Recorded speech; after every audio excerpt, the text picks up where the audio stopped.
Everybody has one podcast. We are back. Yes, yes. Another week. So much going on in the world of sports. So little time to discuss it all. I'm your host, Jason Flake. My co-host, Lance Reynolds, a.k.a. the People's Champ. What up, though? We like to start the show the same way each week, man. Thanking the Everybody Has One family for a great week of engagement, man. We got thousands of views on the YouTube channel, man. Great engagement all over the social sites, man. Make sure you continue to like, share, and subscribe. That's Everybody Has the #1 sports podcast on YouTube. Everybody Has One spelled out sports podcast everywhere else. That's Facebook, that's Instagram, that's Twitch, that's TikTok, as well as Threads. Make sure y'all are checking in with us on all those social sites. Make sure that y'all are subscribing, following, friending, doing all that good stuff, man, on all the social sites. Also, when you like, share, and subscribe, make sure you hit that bell notification. When you hit that bell notification, make sure you hit all so that you are notified every time we post new content, new shorts, new videos, and every time that we go live, which is every Wednesday at 8:30 p.m. or as close as we can get to it. And, of course, the audio version of the podcast is also available on Spotify and Apple Podcasts. Make sure that you guys are checking in with us there as well. Man, there is so much to discuss in the world of sports. Indeed. Our Pistons are playing right now, currently. We were just watching a bit of the first quarter. And, of course, we want to start with the Pistons. Excuse me. After winning the first two games at home, the Pistons lost both games in Cleveland to tie the series 2 games apiece. Donovan Mitchell scored 35 and 43 in games 3 and 4, respectively, to lift his team to back-to-back victories and keep Cleveland undefeated at home so far this postseason. The series now shifts back to Detroit for Game 5, which, again, is taking place right now. So let me ask the People's Champ, man. What do the Pistons need to do to regain control of the series, and what went wrong in Games 3 and 4? Also, what do we need to do, to get back to what worked in Games 1 and 2, man? What say you? Man, we need to, get the U.S. Marshals on the phone or something and find Jalen Duren. Where is he? Can we get a bounty on this man and find him? Yeah. For sure. Yeah. Good God almighty, bro. The guy's been disappointing, to say the least. I thought, in the Orlando series, it was just maybe, kind of an adjustment thing that, and okay, he'll play his way through, but this has been a rough playoff campaign. It has. To say the least. And it's costing us. You cannot in 2 games combine for 4 rebounds. Or was it 5 rebounds? I think it was 5. Either way. I don't think he combined for five rebounds, but he's not rebounding enough. Yeah, it was something horrible. I think he might have had 4 one game and 6. I know he had 4 one game, which is unacceptable. And 2 or 3 the next. It was bad. Yeah, he had 2. Yeah, he had 2 the following game. So so 6. I'm sorry. 6. Okay, 6 in 2 games. Yeah. Pardon my math. That's unacceptable. Jalen Duren should have quarters where he has 6 rebounds. Yes, not a 2-game total. I concur. And also, Kay Cunningham, for as much as he's done, the turnovers are coming back to cost us. Yep. In a major way. Now I do think there are a lot of variables that contribute to it, but ultimately he has to bear the weight of that, and that has to be cleaned up. The shot selection at some stretches of these games are just mind-boggling. Yeah. I agree. So if we could somehow shore up the offense where but I think a lot of that, in terms of the offense, I think a lot of that is due to some of our key players on the offensive end being in foul trouble. Yep. Yeah, I concur. So I think that have a lot to play into it as well. That second half of Game 4 I mean, that was just like something out of the Twilight Zone. Yep. I just don't know how to explain that. It was, I remember, what was that? Cleveland, when LeBron, I think, went off for like, was it 26 straight? 25 straight. Yep. The Donovan Mitchell joint was just stupid, you know, because I mean, you know, there's LeBron, and this was like almost peak LeBron in terms of athleticism. Yeah. So, you know, it was such a variety of ways, you know, but to see this same step over teardrop over and over and over and over and over. I mean, they went on a 25-0 run. Yeah. No, the Pistons went 6 minutes and 10 seconds without scoring. Yeah, which is insane. Yeah, I mean, again, it was something out of the Twilight Zone. So you kind of factor in that, and then game 4, it took James Harden, of all people, waking up the final 3 minutes of that fourth quarter. Yeah, that was game 3. I'm sorry, game 3. The clutch shot making. Yeah, so I'm sorry. James Harden. Harden. So game 4. It's like seeing Haley's comments. Yeah, so game 4, clutch shot making down the stretch. Yeah, so game 4, you have the historic 25-0 run, the Donovan Mitchell 39-point second half, and then game 3, you have James Harden hitting step backs and arriving in the fourth quarter. Like that's what had to happen. Yep. For Cleveland to win those 2 games. But that said, we're tied 2-2. And we have some habits that are carrying over into these games that I'm very alarmed by. Yeah. And hopefully the fix to some of it is what it looks like JB did tonight by starting Dennis Jenkins. Yep.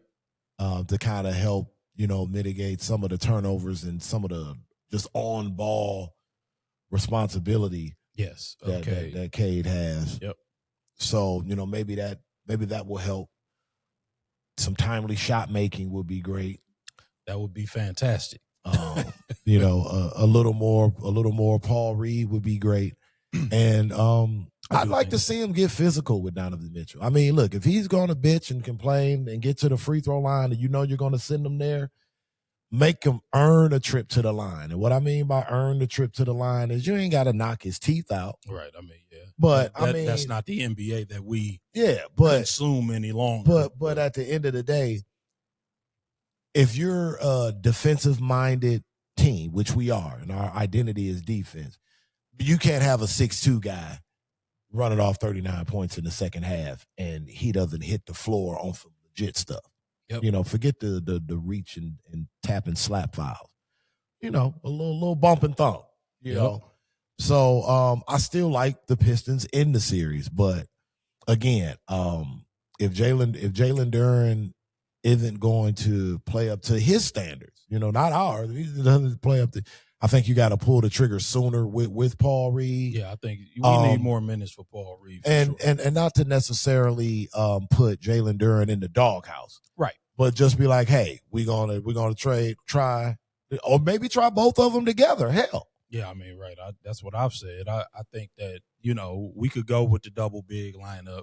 There's no reason we couldn't run a double big. Yeah, lineup. Paul Reed's a good ball handler, especially for a big. So. They start a double big lineup. So yeah, I don't think that there's any reason why we couldn't have a double big lineup. Shout out to Ty. He's saying Paul Reed is a difference maker, so he's agreeing with y'all on that point. Yes. I think we got to find more minutes for Paul Reed. However, Paul Reed is getting a little bit of the backup quarterback syndrome. Right, for sure. Like, it's like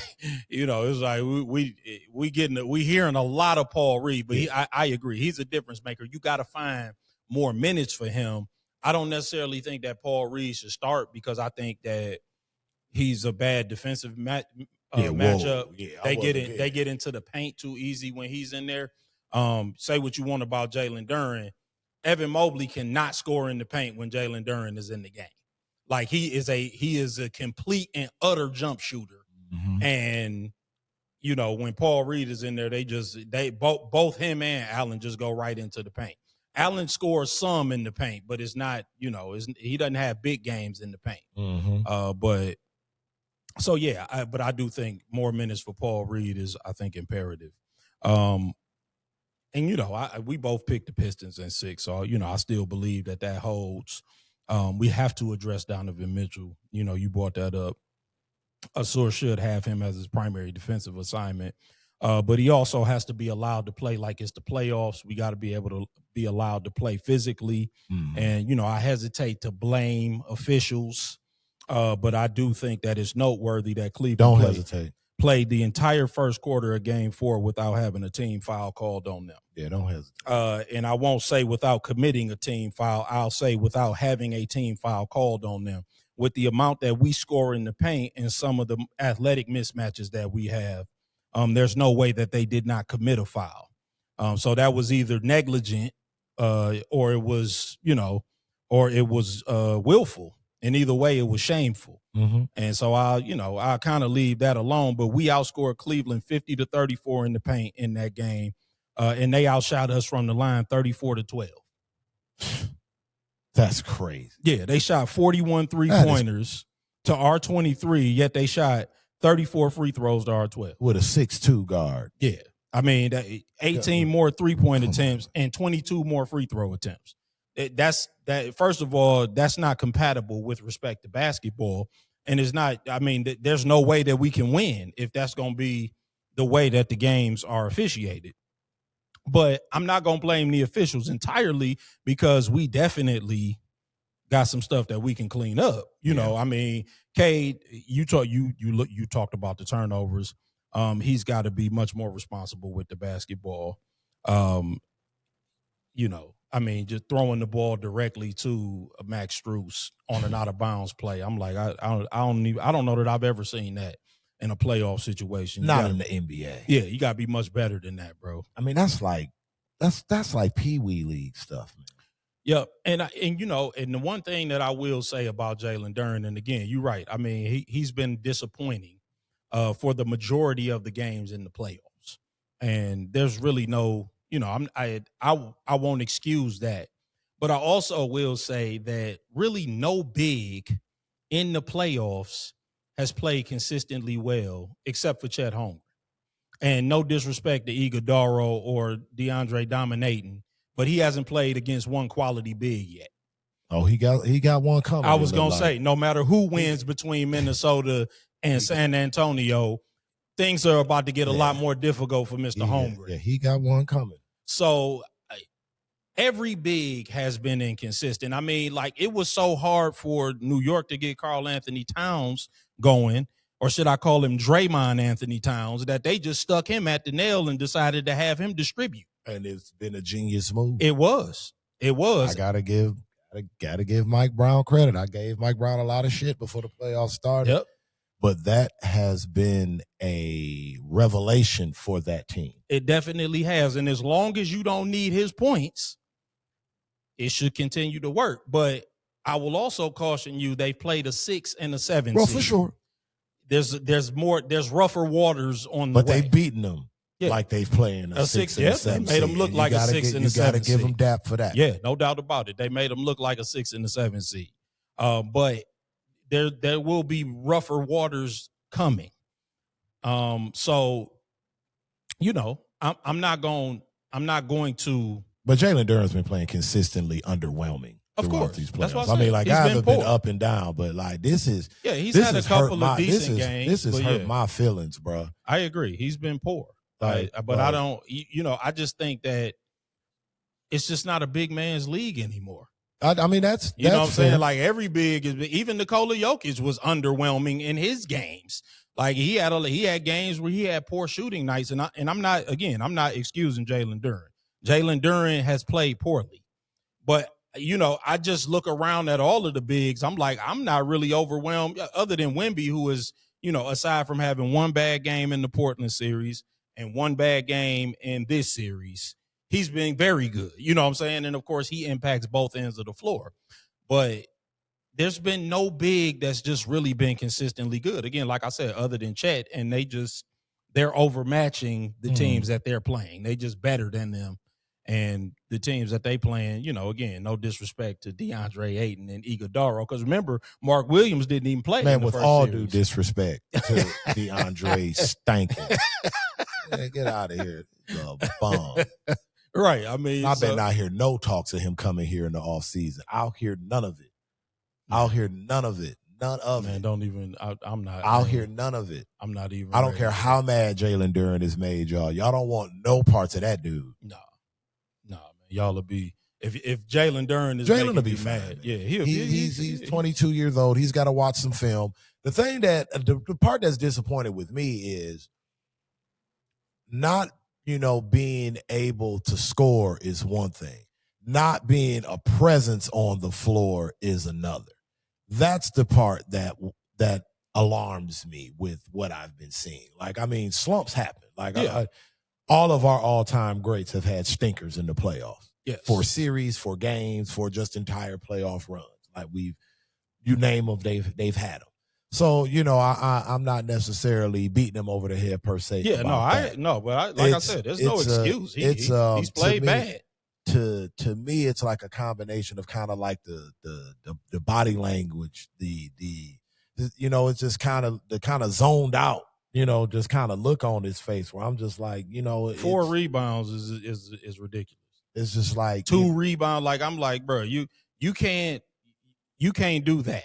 I'm like, the scoring, I can understand they packing the paint is different, but nothing's stopping you from hitting the glass. But my whole thing is like, what I'm confused by, he's not even getting those like frustration fouls. Yeah. Like, you get what I'm saying? Like and I'm not trying to, judge his demeanor or where his head is at in terms of right now in the playoffs. Back-to-back 3. But it's, it's you would think by this point, he would have just like shown his frustration outwardly on the court in what you some got? way. What you got now? So let me ask you this, and this comes from Ty. Are the lights too bright for JD right now? I mean, I don't. It kind of looks like it to me. Yeah, I mean, I don't even necessarily know if it's that. I think it's a combination of a number of things. I think that for the first time all year, off the pick and rolls, teams are packing the paint as opposed to trapping Cade. I think that's one thing. Like, if you just want to talk X's and O's. Like, all year, everybody's whole game plan has been to take Cade away. Well, they're not doing that no more. They actually allowing him to play one-on-one. They actually allowing him to turn the corner off the pick and roll, and they deciding to pack the paint. And that's where Jalen Duren does his work. So, they've decided that they're going to take the paint away, which is essentially where he dominates. So I think that's one. So I think strategically teams have decided that. Donovan Mitchell. Yeah. Oh, did somebody whack him? He came down kind of funny. Oh, okay. Well, we don't want that. Right. No, I mean, listen. I think he's going to be fine, but. Yeah. But, sorry, I saw that. I'm sorry. This is live. This is live internet action, folks. Yeah, no doubt. Game 5. Swing game. But yeah. So I feel like strategically teams are trying to take the paint away. And consequently that takes him away. That's fair. I think that's first. And then secondly, I think that being 22 years old, this really being his second playoff run. I mean, really the first run, you know what I'm saying? Like, we had a playoff series last year, but we didn't advance. I think that may have something to do with it, but I just think that strategically he hasn't adjusted. His game is basically in the restricted area. You take away the restricted area, and that causes a lot of problems for him. But no, I mean, the rebounding, that's why I said, like, the rebounding that's beyond me. I don't understand that. Rebounding, you can get on the glass. That you're the biggest dude on the floor. You're locked in or not. Yeah, you're the biggest dude on the floor, dog. You can get on the rebounds.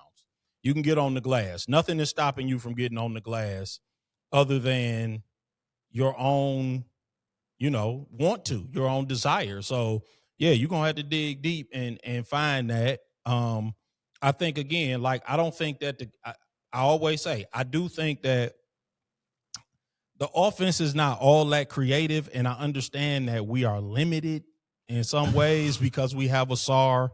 who is not a shooter. Really, Asar works in the restricted area, and so does Jalen Duren. That causes a problem strategically because it doesn't create any space for Duren. Because I think Duren can beat either Mobley or Allen if you get him the ball deep. Once he gets them sealed deep, like you saw him, he got one good seal when they were in Cleveland, but they're not allowing him to do that on a regular basis because nobody drags anybody out to the That's wing. the lack of creativity that you're speaking about on the offense. Yes. Asar Thompson is a capable ball handler where you can give him the ball on the wing or at the foul line extended, and you can do a two-man game with Jalen Duren. They've done it during the season. And why they've abandoned it now in the playoffs, I just don't understand. There's zero big to big passing. So but that's another conversation. Go ahead. I want to ask Lance this because I kind of have an idea of where Unc will fall on this. I've seen a lot of chatter online and a lot of Pistons, from a lot of Pistons fans that are starting to compare Duren to Andre Drummond. Stop. Over this postseason run. Okay. Do you think that's a fair assessment? I mean, man, I can't argue it, man, because you can say what you want about Andre Drummond. He's going to stumble out there and get you 11 and 11. Well, yeah, I mean, yeah. Now, it's going to be adventures in free throw shooting at the line, but Jalen Duren's not even giving us consistent effort to me. You get what I'm saying? And not to say that Drummond had a super motor, but again, at least I can go to the box score and be like, oh, okay, he was there and he played tonight. Yeah. In the playoffs. And, so I would say right now, today, unless something changes over these, hopefully, next 2 games, I would say that's a legit argument. It's a sad truth to me, but I definitely think it's legitimate. Nah. Hey, no. I can understand the comparison. Why is it so hard for you to say Jalen Duren's playing like ass in this playoff run, dude? How many times do I have to say? No, you haven't said he's been playing like ass. He's played poorly. He's been playing like ass, though. He's played bad. He's almost playing himself out of here. He's been played straight butt. How many ways can I say it? He's been bad. Okay, that's a little more like it. Because, you were grouping in the other centers in the playoffs. No. Almost every center in the playoffs has outplayed Jalen Duren. Well, yeah. He's been he's been bad. This is disappointing to the 10th degree. Yes, I agree. Nobody is more disappointed than me. Jalen Duren, to me, before the playoffs started, I was on some old, I don't want to hear nothing in terms of trade talks. He was an untouchable guy to me. No doubt.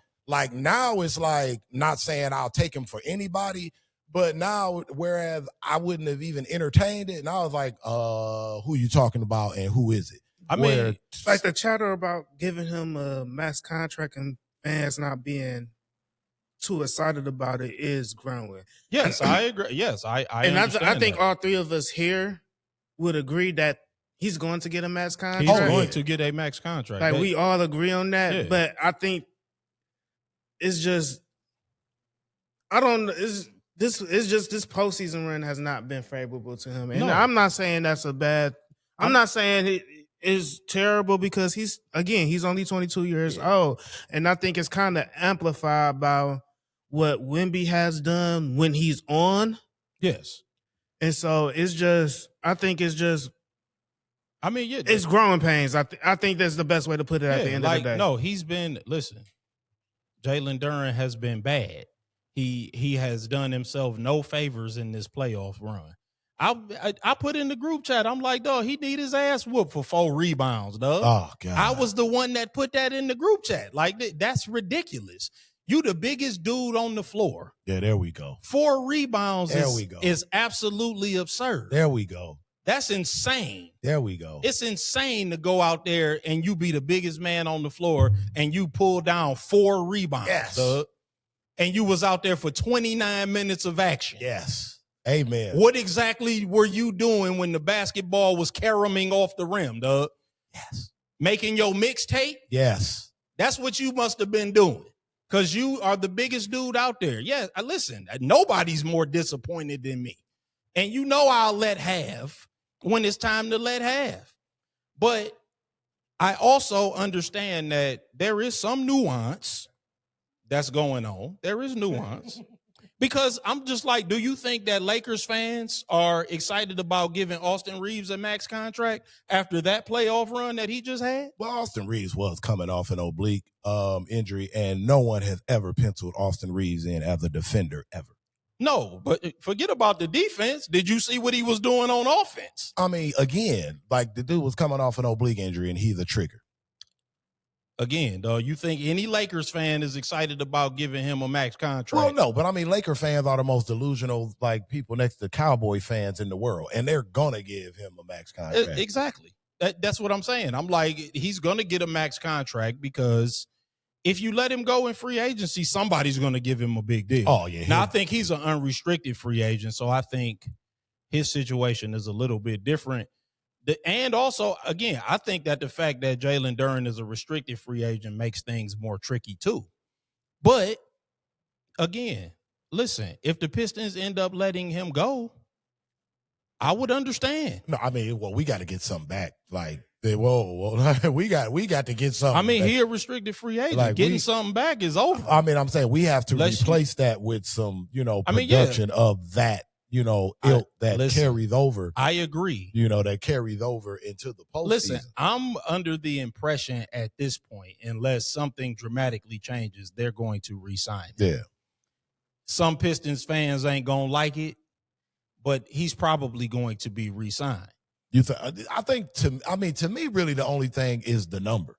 He gonna get a big deal. I'm sure he's going to get. Pistons ain't gonna like. Well, I'm sure he's going to get a big deal. I think it'll be somewhere maybe short of the max. If he get named to this I want to see the all NBA teams come out. Yeah, that kicks in. Once the all NBA teams come out, I believe that all NBA, that will trigger. If he's an all NBA selection, that will trigger, I think, that 40 million number. So I think that's going to be about the number, and that's the number that people are lamenting. Yeah, let's not get it twisted. I mean, I want Jalen Duren here. Yes. I just want the Jalen Duren that was here throughout the regular season for us. And he can't be a winter soldier, dog.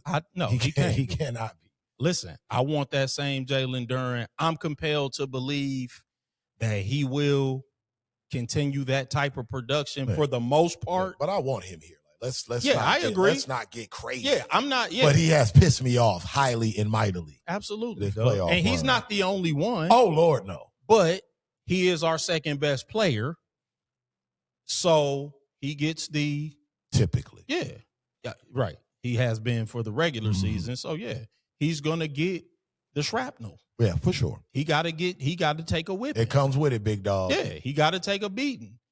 Now, yeah, like I'm with you. I don't think that the book is written. And no, I mean better. The Andre Drummond comparison. I just dismissed. Like I said, for this particular playoff, for this run, yeah. Like I said, he's been worse than Andre Drummond for this run. Like for this particular playoff run, I'd rather have Andre.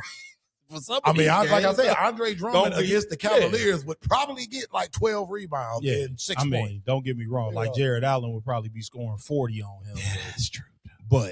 But still, I'm with you. It just shows how badly our guy is playing and how disappointed we are in his play. We are very disappointed that we're in his having play. These conversations. So, we're leaning on you, JD. Turn it around, big dog. Yeah, we still got time, man. Just for clarification, I just want to let everyone know that the Rosewood rule would not kick in for Jalen Duren this year because you will have to make all NBA twice during those seasons. Okay, good stuff. That's good. Yeah, but still, I think the number is going to be somewhere around. The number's 40. important. Yeah, the number's important because they got won't we have to re-sign Asar next year? Yeah, or I think it would be next year. I think we could do his rookie extension next year because Asar one of those guys. One of those guys where a close team that just needs a 3-and-D guy that can just throw if Mikal Bridges is getting 5 first-round or 4 first-round draft picks and the Kings ransom for him, imagine what an Asar Thompson could bring back. Next year is Asar Thompson's second team option. Okay. Yeah, this is right. So we could technically pick up the second team option. But since you brought up Mikal Bridges, let's transition to the Lakers versus Thunder. Let's wrap up that series. A lot of people, were watching that one closely. On Monday night, the Oklahoma City Thunder completed the sweep against the Los Angeles Lakers with a 115-110 victory. Shai Gilgeous-Alexander had his best game of the series, putting up 35 points on an efficient 11 for 22 from the field, while LeBron had 24 points, 12 rebounds on 8 of 18 from the field. The Thunder now await the winner of the Timberwolves and Spurs series, which San Antonio currently leads 3-2. So let me ask the People's Champ, man, was that LeBron's last game in a Laker uniform? That's the first question. What should LeBron do in light of what you saw down the stretch of the regular season and in the postseason? And then what would you like to see LeBron do? I know that's a lot. That's a lot, but what say the People's Champ? I don't know. There's something telling me I think he may be done in LA. Yeah. I think a part of it may be the actual Austin Reeves situation. Mm-hmm. Because I don't think you can continue with Luka, Austin Reeves, and LeBron starting.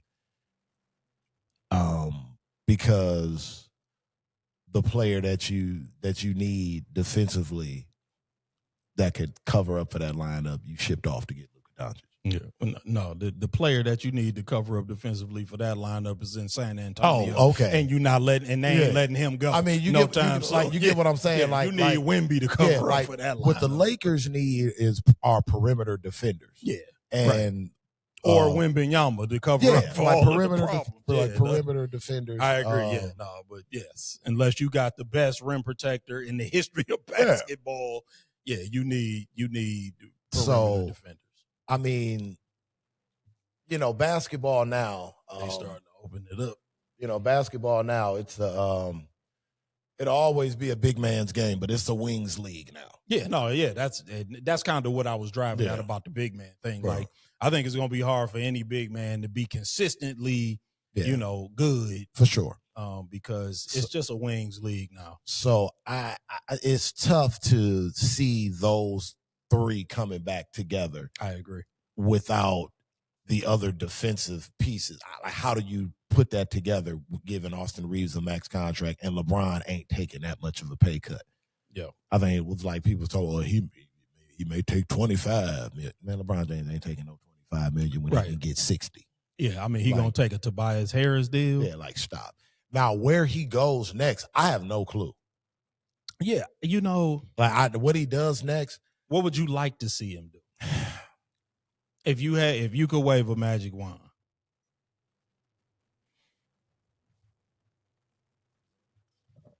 You want to see him go to Cleveland, you want to see him stay in LA, the Knicks, and go to Golden State and play with Steph. Oh God, no. For the love of God. I mean, yeah, I'm just spitballing scenarios, but I'm just saying, retirement, would you like to see him just go off into the sunset? What would you like to see from LeBron? Obviously, he's going to do whatever he wants to do, but if just as a hypothetical, what would you say if you were advising him? What would you say? I think for him, I don't know. I guess it would be for basketball novelists. It'd be kind of cool if he went to maybe New York or something. Yeah, I mean, so go from LA to New York. You know what I mean? If he's still willing to be the, quote unquote second or third option. Yeah. I mean, of course, have a history with Mike Brown. Again, the thing about it with Brian, man, he just can't defend the way he used to for an extended amount of time. I mean, he's 41. I mean, it's no knock. This is no knock on him. NBA level defense, especially championship level defense, to sustain it, it requires a lot, man. Yeah. And if you bring him on your team, for all that he does give you offensively, sure, and what he can give you strategically, because I think at this point in his career, he probably knows every team's offensive sets, like the back of his hand. So, Of course. I mean, you know, he's an asset even when he's not on the floor. No doubt. I mean, the guy's a basketball savant for sure. But I just think, you know, defensively is where it could hurt, and it would have to be the right situation. Like I think to get LeBron on the Knicks, you would give away the pieces you would need to keep the Knicks championship window open to bring him there. You get what I'm saying? So that's exactly the point, bro. It's so, I guess honestly, it's almost like his career's kind of stuck in neutral a little bit. Listen, if that makes any sense. You kind of throwing me the alley-oop to my point. Okay, well, have at it. Unless LeBron is willing to take a massive pay cut, I agree. I doubt that he continues on with the Lakers. I will reiterate this again because I've said this before. And the Bron Hive is not gonna like it. But LeBron should retire. I mean, for once, stop thinking about chasing the championship. Think about the legacy. And just it's retirement time because, like, if you did an exercise, right, and you took a list of all of the teams that we would be in contention next year, and then you took a cross section of those teams, right, and you consider where he might be able to end up, right? So the teams that remain now, Minnesota, the Knicks, the Pistons, the Cavs, the Thunder, the Spurs. These are the likely contenders for next year too, right? So, I mean, it might be a dark horse in there somewhere, right? But the second apron makes it almost impossible to have more than 3 max players. So let's say that LeBron doesn't want the max. Like, yeah, so let's say you can get him to take a Tobias Harris deal on a 1-and-1. Okay. The Cavs got Mitchell, Mobley, Harden. That's 50-50, and Mobley's 50 is on the escalator to 60. And then Harden making 40. He got a player option. Mm-hmm. He's not going to get 40 anywhere in the market. So he's going to pick up that player option and be back. And then Jared Allen making 30. The Spurs, they all young and cheap, but LeBron doesn't fit there. No. OKC, they not a fit. And then SGA makes 70. Chet makes 40 on the escalator to 50. Jalen Williams makes 40 on the escalator to 50. Isaiah Hartenstein makes 30. Now the OKC will not for LeBron purposes, but I think they may be a team to watch in terms of J-Dub and the emergence of A.J. Mitchell. Yeah, because they got A.J. Mitchell for cheap for the next couple seasons. That's true. You know what? That's a great point. And they might be thinking, hey, we can kind of jettison this big contract extension we just sent over. If A.J. Mitchell proves to go nuts the way he's been going nuts. That's true, but they're not going to replace that for a LeBron contract. That's what I said. Maybe not LeBron, but the fact that when you that's a good OKC. Yeah. I ain't going to do that with every team, but you get what I'm saying. Yeah, for sure. And I just want to add to the OKC point, and I know we'll get to it later in the show, but whoever they add at 14, who I think they will add at 14, I think is going to be a very valuable piece. Ooh, right. Who you thinking? You going to get to it later? Okay. Yeah, we're going to talk about the draft. Okay, for sure. We're going we have some time to dive into that. And so, you know, if LeBron does not end up on one of these contenders, then that means he ends up running into one of these contenders. Right. Just like he did this year. And it turns into excuse gate again. And this is the problem. That's why I'm like, you know, if we take a step back and take the broader view, because I heard some people talking about, they mentioned the Knicks. But in order to get to the Knicks, what they would have to do is the Lakers had to do a sign and trade for like Mikal Bridges. I'm like, why in the world would the Knicks give up Mikal Bridges?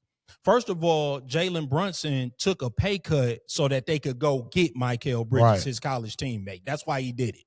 So if you do that, then Jalen Brunson gonna be like, hold on, where's my bread? I didn't take a pay cut so you go get LeBron.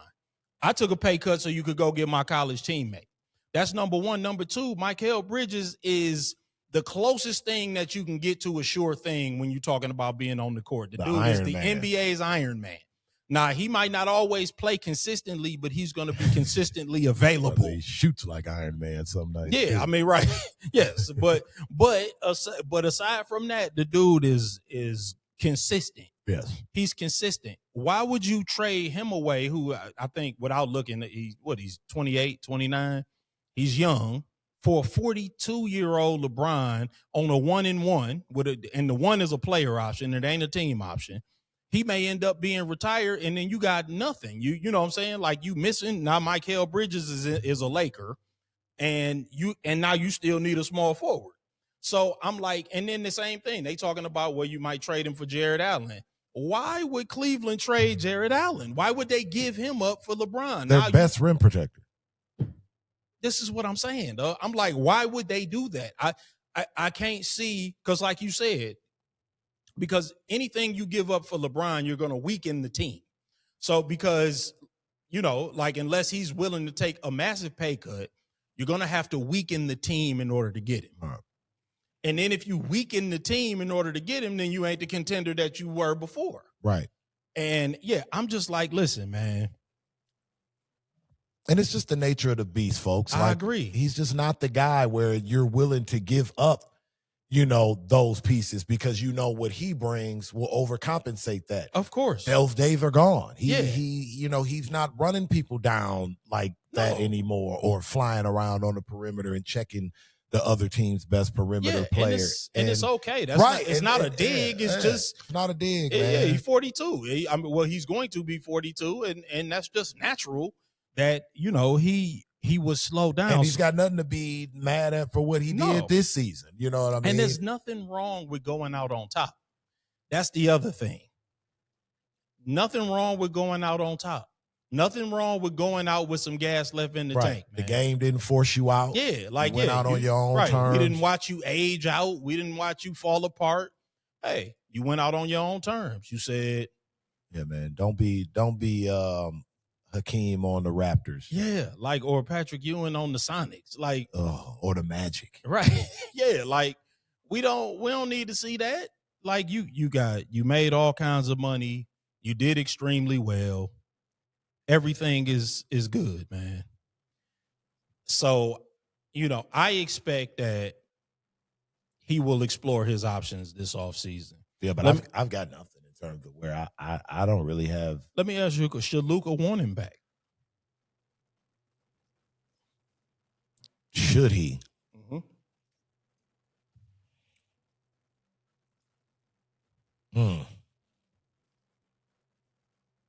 No. Yeah, I mean, I just think it's time. If it's gonna be Luka's team, then it's time. Because you can say what you want, and LeBron did. He did a hell of a job. Taking a back seat. Yep. To Luka and to Austin Reeves to a degree, and kind of be that third guy. Yep. But LeBron James isn't just a guy. No. And he's never gonna be just a guy. And as he gets older, that's just what, reality is going to force him to be. Mm-hmm. And when, if you're a Luka Doncic and you're trying to like break away from that, and this is like his iteration of the Lakers, then, you've got to just separate it and let it go. Yep. I tend to agree. I like Luka and LeBron together, but I think there's too much redundancy there. Luka is the younger version of LeBron. I think that you need to have a Luka-centric offense, if you will, where, there are 3-and-D guys all around him and lob threats in the front court. Oh, you mean like the Dallas Mavericks in 2024? The team that he took to the finals. Yeah. So I think that I agree. I'm like, for as much as I thought that LeBron also did a good job of adapting, and I thought he played his position very smartly. I mean, LeBron is still a great player. Yeah. I think that any organization will get value out of LeBron. This is not a matter of whether or not LeBron still has ability. I just think that, listen, at his age, he wants to play for a championship. This is not a situation. I mean, this is my conjecture. I don't know LeBron. I'm assuming after the 2023 Western Conference Finals, in his post-series press conference, he said at this point, and I'm paraphrasing, but he basically said at this point, anything other than a championship is a failure. I'm not playing for anything else. When did he say that? After the 2023 Western Conference Finals. I know, I heard you. I was just saying. Yeah. Like we're not in 2023 anymore. Well, yeah, this is what I'm saying. Gotcha. And I agree. I'm like, man, LeBron has been so great. You know, I mean, I have tremendous respect for his legacy and all of the things that he's accomplished. Yes, I have some criticisms of LeBron, you know, because I think that you have to do that when you're having the GOAT debate. But setting aside the GOAT debate, if you're just looking at the totality of his basketball career, he's had a great basketball career. And really, he doesn't have anything more to prove unless he's going to play for a surefire contender. Yeah, and to your point earlier, if he does that, he has to take a pay cut. And I mean, like, play for free. I mean, dog, you're a billionaire. Like, basically nothing. Like, you'd have to pay for basically if he wants to play for a contender. It would just have I agree. And I think that, I just think that I'm kind of with you. I don't know necessarily that he's going to be willing to do that. Right. And therein lies the problem. I don't think that he's necessarily going to be willing to play for the mid-level exception. Now, let's say, I'm just throwing something out there. What if he went somewhere like a Portland? You think he could go there and make them a contender with the pieces that they have? I mean, maybe, but again, like at 42 years old, do you want to be rolling the dice on a Port? You know what I'm saying? But I mean, a Portland is a team that can kind of afford to do that because they're kind of stuck in neutral, kind of how like LeBron is right now, so to speak. I kind of agree, but my thing is unless if I'm LeBron, and again, I'm not LeBron, I don't know LeBron. This is purely conjecture on my part. If I'm LeBron, I'm not. I don't want to try to lift anybody to it. I want to go to a contender. Right. You know what I'm saying? Like if I'm going to. But I think maybe it is more of like a fit and lift as opposed to him having to do in the heavy lift. I mean, you still keep Denny. You got Dame coming back. Yep. I mean, listen, you got Shaden there. Yep, Shaden, you know, Scoot's gotten a lot better. Yeah. They got some nice. Yeah, like. Oh, they got some nice pieces going on. LeBron James will not play for a team whose owner is threatening to move the team to Kalamazoo. That's true. That's funny. Is that what the Portland owner? The Flint Tropics. Is that what the Portland owner threatened? He said it was a headline that came. I think it was yesterday. That said if we don't get a new deal, I would not mind moving the team to Nashville, Austin, or Kalamazoo. And I mean, Kalamazoo and that is just a metaphor to say anywhere. But yeah, right. I got you. But yeah, if that's what you're saying, there's no way that at the very least, the second best player in basketball history is coming to your organization. Right. Yeah, no. Talk about stability issue.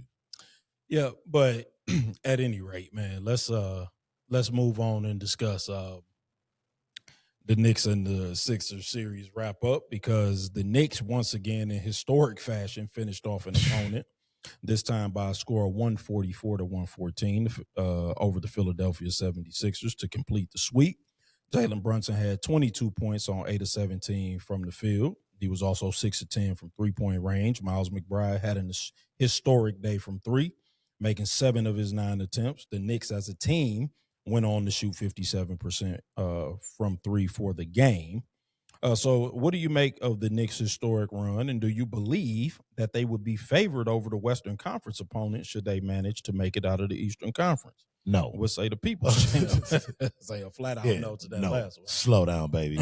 But as to what I think may have unlocked the Knicks, I think it's a combination of things. They've had the right matchups. I think has played a part of it. Yep. Coming across a young, inexperienced Hawks team in the first round, which they kind of exploited to their advantage as that series went on. And with the Philadelphia 76ers, again, it's another franchise that's kind of idling on the side of the road right now. Man, just with the direction for what it looks like they're doing a little house cleaning today with Daryl Morey getting the axe. Oh yeah, so so it was kind of that aspect of it, and then in terms of what the Knicks did themselves strategically.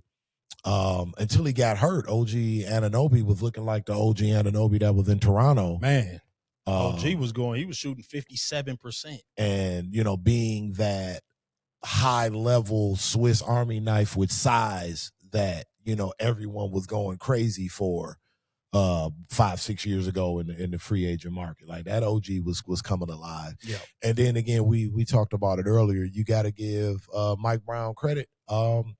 He saw something in terms of how he can maximize what Jalen Brunson does well, which is, play without the basketball, which is, I don't understand how seems to be taking everyone aback where, when he kind of got his first exposure in Dallas, it was kind of that way. They kind of just let him get the ball and kind of do his thing and, take the restraints off of him. So, Karl Anthony Towns, I think, has found a role that he's comfortable with where he can just kind of be who he is, which is a player that does everything really well, but doesn't have to be great consistently for an extended amount of time.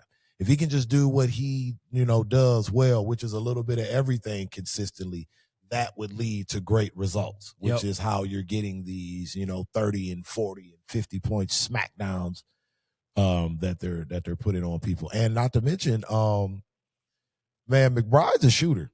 Yeah. He's had some nights where he can get hot and he can definitely light it up. So, I mean, whenever you can couple timely shooting with unlocking a new wrinkle in your offense in the postseason. Yeah. Because, I'm pretty sure Atlanta and, Philly, didn't expect them to go so heavy with, Cat at the nail up top. Yeah, right. So much. So, yeah, man. That's again, something that guys didn't game plan for. Yeah, and so you gotta give the Knicks credit for making the adjustments and the players buying in the adjustments. Because even after OG got hurt, I kind of thought that, okay, well, maybe this would make the series a little more Philly even. Yeah. The Miles McBride said, not so fast, bro. So take these 7 threes with you. So, I got to give them credit. But I think they would be a favorite over the West Coast favorites? No, I just don't, because again, to what we talked about earlier, those the teams that are left out west, let's just say, in terms of the favorites, are kind of built on terms of what the current NBA is. Versatile bigs in terms of defense. Sure. Where, they can play from the box to the perimeter. Yeah. And then, wings galore. Yep. So. And they're going to defend the 3-point line. Absolutely. Yep. Because Philly and then Atlanta late in their series, they just decided that wasn't a priority. They decided they weren't going to defend the 3 or make anything. Yeah, right. Like, so, that's a bad combo. Yeah. I tend to agree. Yeah. I mean, like the Knicks have looked devastating, but it was a 6 and a 7 seed. And like you pointed out earlier, made them look like a 6 and a 7 seed. So shout out to them. Some teams struggle with lower seeds. Right. We not gonna name any teams. Yeah, we ain't gonna bring up old shit, but right. Just saying. But at any rate, no, and like you said, that was he definitely got innovative with Cat, taking him up to the nail, allowing him to be a distributor. And obviously that strategy works when the 3-pointers are falling. Mm-hmm. When you're shooting 50% from 3, like that you can obviously stay with that. You know, like if the 3-pointers don't fall, then you have to come out of that. Right. And you got to get his scoring. Right, but then you back to leaning on Cat. Yes. And then the real game begins. And I think that's what they will find when the competition improves is that, you know, we brought this up last week, so I won't belabor it, but good teams have multiple ways that they can make you play. They have multiple ways that they can hurt you. They have multiple ways that they can beat you. So, you know, when they playing up to their standard, you know what I'm saying? And now when they meeting you at the 3-point line, running you off that 3-point line, and then running you into the paint where there's more defenders, more active hands, then, you know, these teams have multiple ways that they can beat you. They don't just beat you one way. You know, like really Philly, you know, they're not a versatile team, particularly when Embiid is out there. You know, they kind of got one way that they can beat you. Same thing with Atlanta. You know, like Atlanta's pieces haven't melded well enough yet where they can, and they've got to get some shooting, and they will. I think with the group that they have down there, and they kind of have an identity now in terms of the style, the style that they want to play and how the DNA of the team is. I think it's starting to come together there. But Philly, man, it's time to pull the plug on that process shit. It's over. It's over. You're not trusting the process over, anymore. Man. and I mean, this is what, year 10? I mean, like, 10, 11? Listen. Joel Embiid, you know, and God bless him, Joel. This is I think he's gotten the most out of his body that he can get. Yeah, I agree. You know, this ain't your fault, man. So sometimes it bees like that. Yeah, and I mean, I think that, you know, he'll obviously drag himself into the office for the next 3 years because I think he's signed through 29. Oh, dude, his contract's absurd. Yeah, and it's huge. But they have to. And can they get a injury compensation exception? Yeah, because what you're going to run the risk now. Now you're infringing on the prime of Tyrese Maxey, who is an elite player. Yeah, he is. He's a monster. So Embiid is under contract until 28-29. Next year he's at $57.9 million. 27-28, he's at $62.6 million, and then. In 28-29, his player option is $67.2 million. Oh, the young man's coming to work. Let's just go ahead and say the quiet part loud. He will be coming to work until 28-29. Wouldn't you? Yeah, with a buck 25 left on the table, man. If they gotta wheel me in, bro. Like, man, Lance, man, push my chair. Man, bro. I'll be in there sliding like a seal on the court. Right. Like, man, push me on in, bro. Yeah, I'm going to work. I'll see y'all later. So now you have to wonder, if you're a guy like a Tyrese Maxey, like, how long did you put up with this? I mean, right. Because if it's frustrating for novice fans like us to watch, right, when you're and I mean, God knows it's got to be frustrating for Joel. I mean, you know, God bless him. He know what his body was and what he could be, but that contract. Well, that's what I'm saying. That's why Daryl Morey is out of there. We know Joel is going to be there because, you know, baby, his son is sweet. Oh, yeah, I'm coming to work. Yeah, baby boy is going to be straight. But if you're a Tyrese Maxey, because of the 3 years left on that contract, that's going to severely hamper. Because I just said, help can he get? Because I just said that the second apron really only permits you to have 3 max players. Yeah, and now they got Edgecombe, so the Edgecombe's gonna need, because, you know, like, so Paul George will fall off, and then but by the time he falls off, if Edgecombe stays on the trajectory that he's on, he looks like he's going to be a max player. So now you're going to have him and Edgecombe, but now Embiid is going to be that third max player at $69 million. Yeah, right. So kind of constricting you. The contract situation for Philadelphia right now. So for the next 2 years, 26, 27, 27, 28, Joel Embiid and Paul George will take up 67% of the cap. Yeah.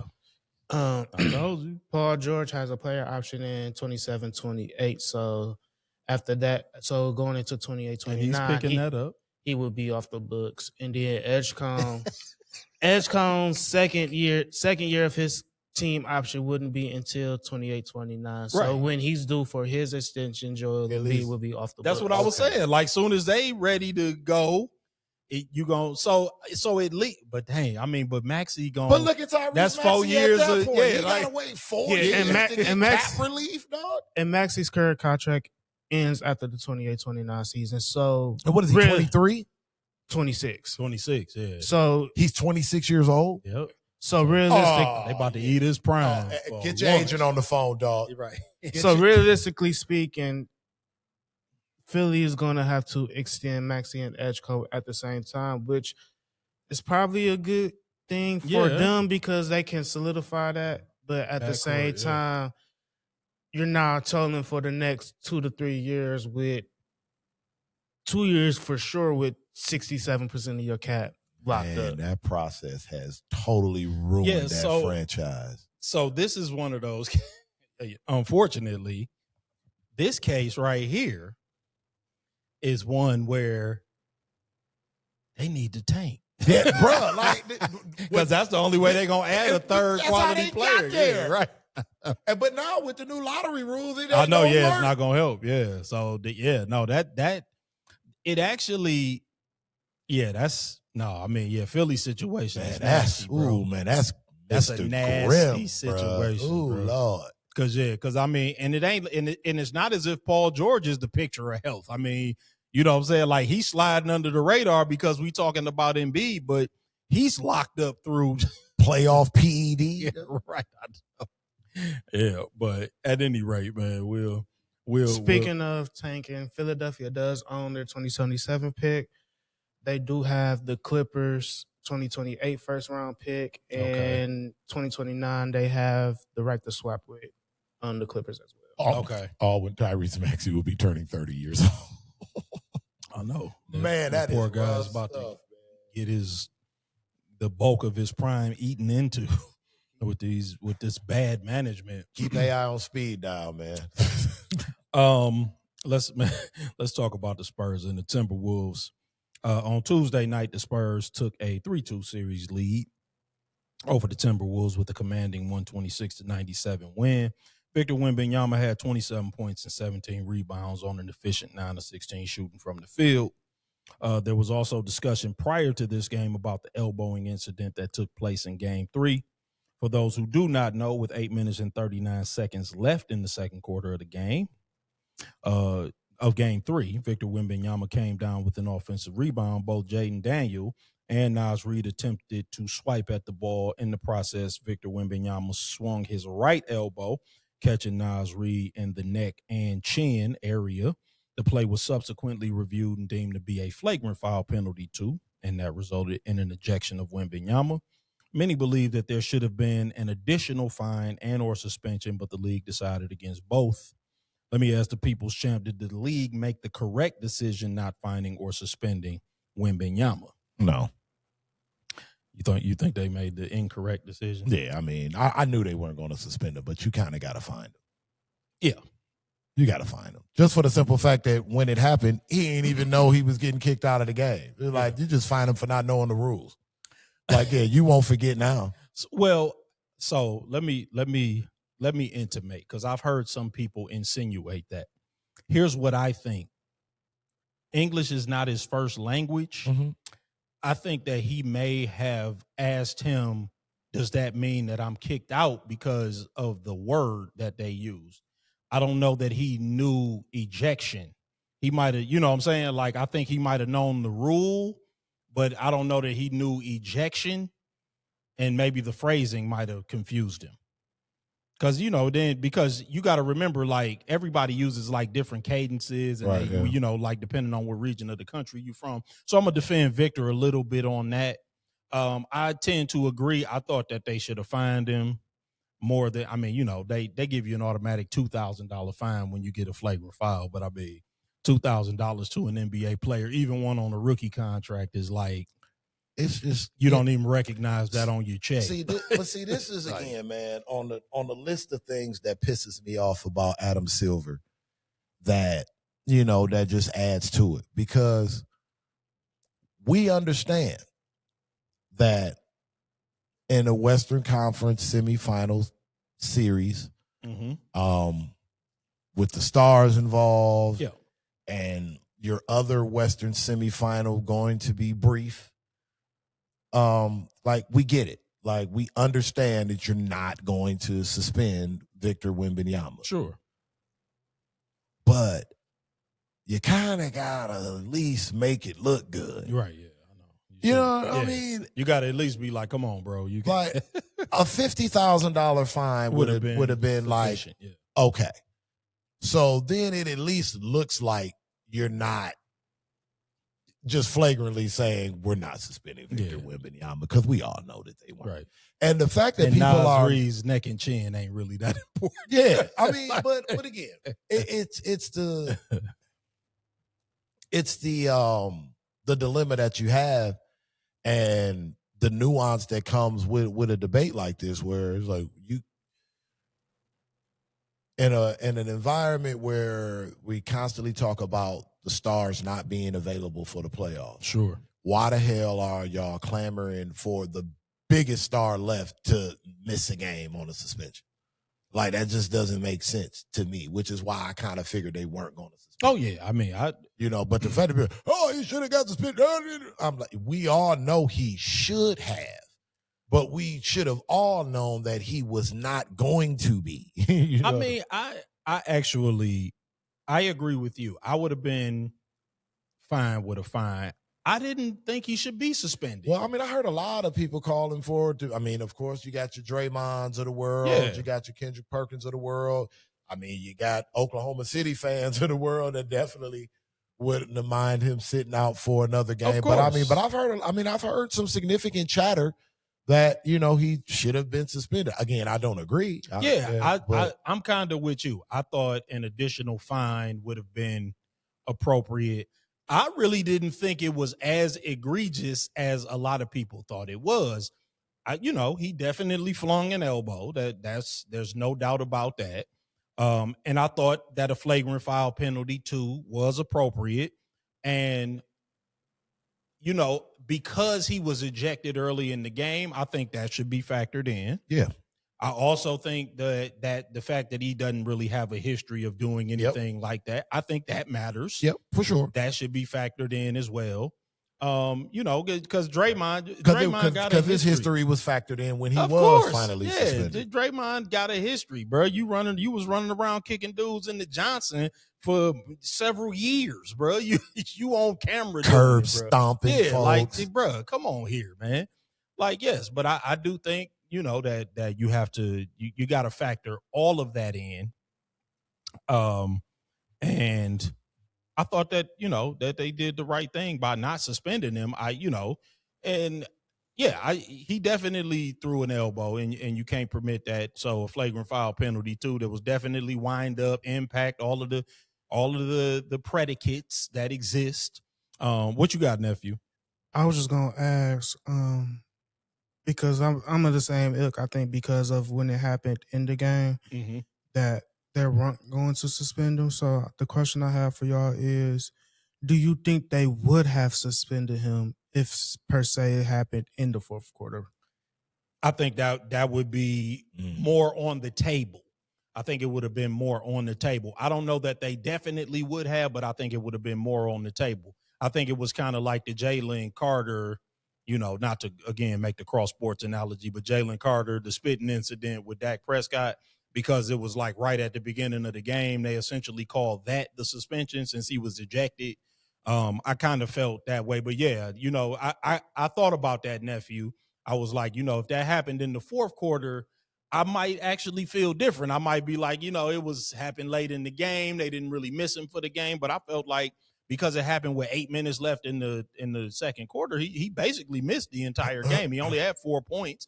And Minnesota benefited. They benefited from the fact that he was out for that game. So yeah, I don't know. I think a lot of it would probably depend on the outcome of that game. Sure, that too. I think like that's a good point too. All of that, I think it should all factor in. You know what I'm saying? Like, I think that it's okay to be nuanced when you're talking about suspending somebody for an important game. Well, we know they've done it before, right? I'll leave it at that. Yes, indeed. On the 10-year anniversary. I'm sorry about that. I'm gonna leave it all the way alone. Yeah, man, leave it alone. Leave it all the way alone. LeBron Hive is watching. I didn't mention anyone's name. We know what you talking about. Hey, man. Hey, man, I'm just saying, dog. The LeBron Hive, they still hot on my heels, so I'm leaving it alone, bro. I want to get into the SGA foul baiting conversation, not because we haven't covered it, but because it has intensified over the past week. The discussion of foul baiting, particularly by SGA, has picked up. There have been segments on multiple national shows discussing it. Many sports commentators have taken to their personal social media accounts to lament SGA's specific style of play with respect to the way that he looks to draw fouls. One national writer likened SGA foul baiting to Sherlock Holmes planting drugs on suspects, calling it unnecessary for his level of talent and skill. As you know, we've discussed the topic at length, and we both have our own views on it. But what do you make of the conversation ratcheting up now? Is it because of the dominance that they've had in the playoffs thus far? Is it because he's poised to win another MVP? Or are there other reasons? What say the people's champ? Hey, man, change is always rough to swallow, man. And if this thing pans out, like I said, you're going to have some different conversations this summer. If they can get by this next round and do the back-to-back thing and heave the back-to-back finals MVP. And the back-to-back league MVP. Yeah, I mean, he is now, if that happens, he will now be in a group of players that are like all-time great. Forget superstar, all-time great and stuff. Just for context, the players that have won back-to-back league MVPs and back-to-back finals MVPs hit them with it in the same season: Michael Jordan, LeBron James, end of list. Yeah. So, yeah, I can see why people are having a problem with it. You get what I'm saying? But, I mean, let it go. Yeah. I mean, it's the same, when Mike came back from baseball, all he does is back down and shoot, turn around. It's like the guys, whenever there's a ball dominant perimeter scorer, I mean, they always get shit about getting beneficiary calls from the refs. Allen Iverson, Michael Jordan, James Harden. Did we just had when we having these same debates about James Harden about 5, 6, 7 years ago? I don't remember the noise being quite this loud, but yes. Well, Harden, it was the hooking and the sidestep. James Harden, to me, he was the most egregious offender ever. But I mean, I don't know. It doesn't really drive me off the wall as it does everyone else, unless they're playing the Pistons. To be honest with you. Well, let me be real, man. Let me say this. I'm gonna call a little bit of BS on some of these commentators. And I know I just said I'm not trying to stir up the Bron Hive, but all of this whining is for one reason and one reason only. It was because SGA was about to give Bron the broom. Oh, is that what it is? Oh, yeah. Because when James Harden was running around here for a decade foul baiting, so much so that they had to change the sweep through rule from a shooting foul to a foul on the floor. That's the James Harden effect, by the way. I didn't hear all this outrage. It was discussed, like you said. It was discussed. I remember it being discussed. I don't remember all this outrage.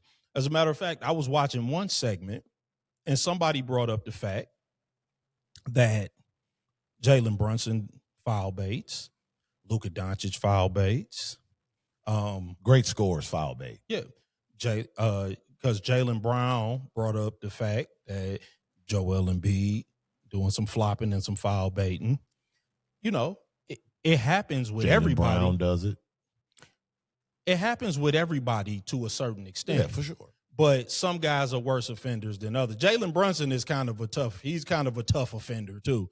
But I didn't hear none of them complaining when he was foul baiting Asar Thompson last year when they was playing the Pistons. He was swinging through and going to the basket, throwing his body all over the place.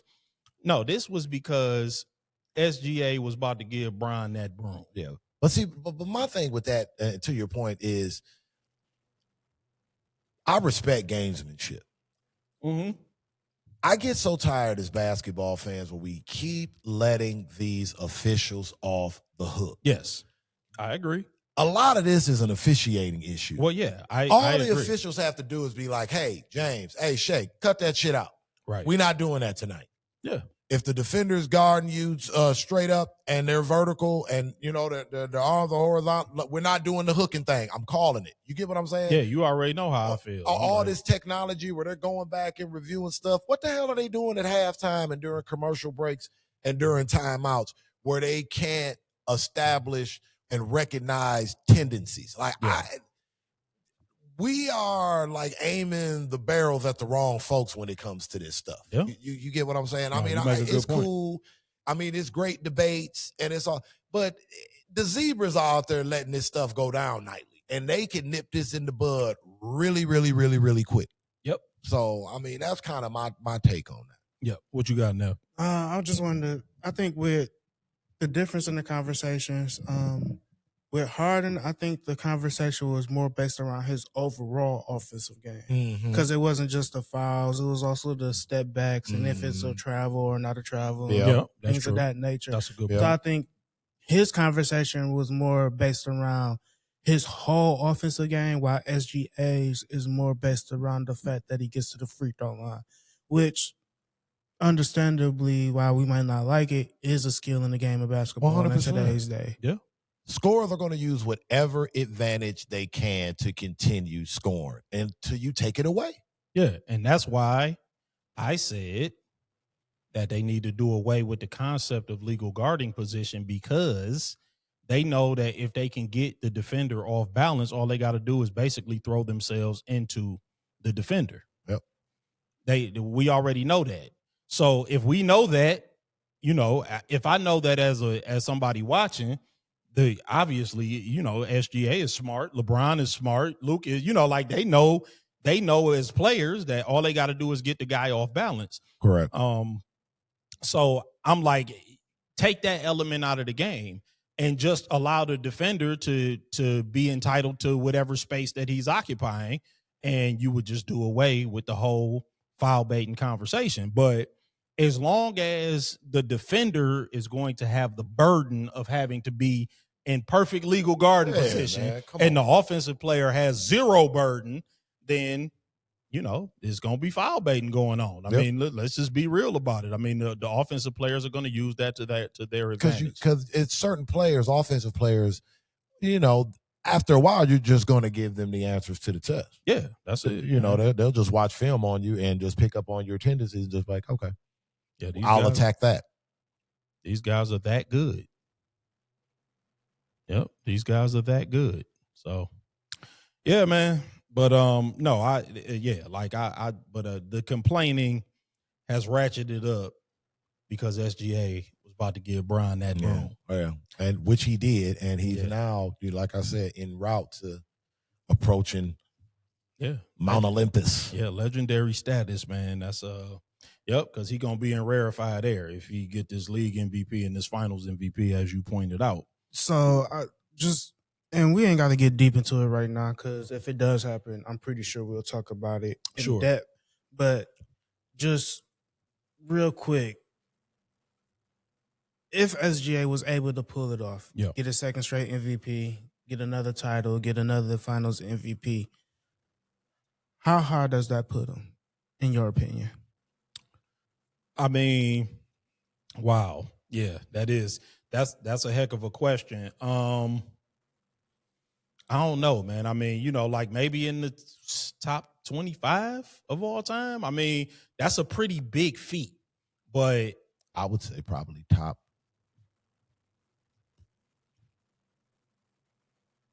Hey, bro, I'd probably say top 15, bro. I mean, and that's just being like, and that's like a lot of my nostalgia kicking them down at 15. Like, you can't deny the work. Like, this dude's been, what consecutive season is this in a row with him averaging over 30 on 50+%? Like, I mean, like, after a while, you can't ignore the shit that he's doing. And he's piling up seasons of this stuff. So, I mean, and you know, I know we'll talk about it later, but once you start piling up, season stats and with winning and championships and accolades. Yes. I mean, what the hell are we doing? Like we're making excuses to keep him out of the party room. No. I'm not saying that's what we're doing. Yeah. But I mean, if the list is Jordan and LeBron, that's it. I mean, like if he pulls that off, though, they're the only two to ever win league MVP and finals MVP in back-to-back seasons. Like, that's you start it. That's doing the stuff history. like that. You're doing more work, inventing reasons not to, what I'm saying, put them at certain spots. Yeah, the evidence suggests they should be at. Yeah, you get what I'm saying? No doubt. Like the only reason that I'm hesitant is because, he hasn't won it yet. Number one, but and, also, even if he does, I feel like he will have to stay consistent because. And again, I'm not trying to ding him, but we talking about all-time greats.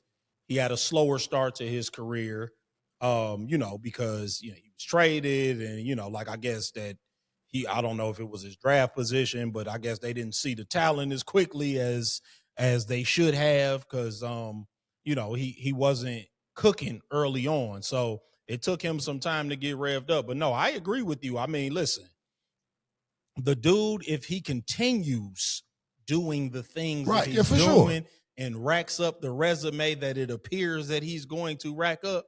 Yeah, I mean, listen, he's going to end up a top 10 player, possibly a top 5 player, if he continues to do what he's doing now, because what he's doing now is insanely outstanding. Yeah, because I think he's a little different. I think he's different than a Kawhi just because of the fact of his availability. You know what I mean? But Kawhi has a lot of those championship accolades. Sure, but he don't have the MVPs. But he doesn't have the regular season MVPs. Or I mean, so yeah, man. Like I said, the conversation will get different if he pulls it off. That's for certain. I think it would be hard to keep him out the top 15. Yeah, listen, because considering if you want to bring the history from Seattle over or not, he will be the best player in franchise history. And that's a franchise that has had Gary Payton. That is a franchise that has had Kevin Durant. That is a franchise that has had Russell Westbrook. Yeah, no doubt. Yeah, it's a lot of names that you would have to put him over, and it would be Chambers. It would be for me. It would be hard if you're gonna say it would be hard for me to say, oh, he's the best player in that franchise's history, and keep him outside the top 15, top 20 all time. In a franchise that had Kevin Durant, James Harden, and Russell Westbrook, 3 MVPs. Yeah, they weren't all MVPs there, but Durant and KD and Westbrook were. Yeah, I think they didn't win championship. I think he might already be the best. But I'm saying that's what I'm saying. That kind of adds to it because what you do outside of there when you're doing an all-time list, and for the sake of the discussion, I'm considering the Sonic days as a part of their history. Like, you got to. When I'm thinking about the conversation, I'm considering GP, I'm considering KD, I'm considering Russ, and I think right now, if he was to finish this year, how people expected him to finish the year at the beginning of the year when they was rolling over everybody, I think it would be hard not to have him number one. And now you're talking about. It's hard, like if just considering all things considered, it would just be he would definitely be top 20. I don't see how you can't put him at least 20. I think everybody in the top 15 is going to be a multiple-time champion, multiple-time MVP. Like that's just prerequisite. So like that, and so that's my only hesitation. Like, if you're going to catapult him right into the top 15, like, and again, I wasn't prepared to litigate this today, but who you going to take out? Because everybody in the top 15 is a multiple-time MVP, multiple-time champion, and, multiple-time finals MVP, aside from Bill Russell and maybe Wilt, where they didn't have finals MVP when they were doing it. Kevin Durant, a top 15 player? He's fringe, but he's not a multiple-time league MVP, but he's multiple-time finals MVP. True. So like, yeah, you would have to start looking at. I said the conversation would start to get difficult if he pulls this off, and that's exactly what I mean. Because somebody's gonna have to move. Yeah, because like you look at Magic, he got 3 league MVPs, 3 Finals MVPs. Jordan got 6 and 5. Kareem got 6 and 2. Larry Bird got 3 and 2. He'll be 2 titles away from matching Steph. Yeah, right. Yep. Steph got 2 and 1. Yeah. He only got 1 Finals MVP. He got 2 league MVPs, 1 unanimous. So yeah, I mean, no, you're right. The conversation would persist because then he would have more league MVPs than Kobe too. It's gonna be a lot of feelings in it. Yeah, it is. Yeah, it's gonna be a lot of feelings in it. Yeah, no, that's listen, it's a conversation. It's a conversation, and it's a tribute to SGA's dominance. Screw all this foul baiting stuff. This is why, because this is. You alive when they start coming up with stuff like this. Man, how y'all watching this? I'm like, man, stop hating, bro. And like I said, he puts together another season.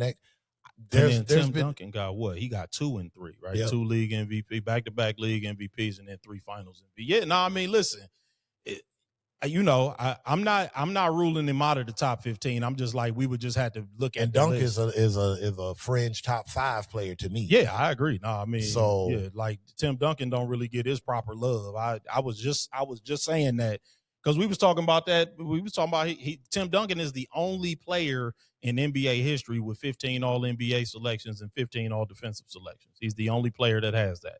No, Tim Duncan don't really get the love. I think the only reason why is because the Spurs never went back to back. Yeah, right. But I mean, that might even be more impressive, though. Like he spread 5 championships over 15 years. Like that might even be more. No, they lost a game 7 and got they get back. Yeah, like you just don't like that's sports to me. Like that's the largest point differential in NBA Finals history. Yeah, they smacked them up the next year. That's the plan. With something personal on the line to me, like that I think sports are missing a lot of. Yeah, no doubt. But yeah, SGA, man, it'll be interesting. That's a great conversation. Speaking of clarification and conversations, I wanted to follow back up on the Cade Cunningham clip. Oh.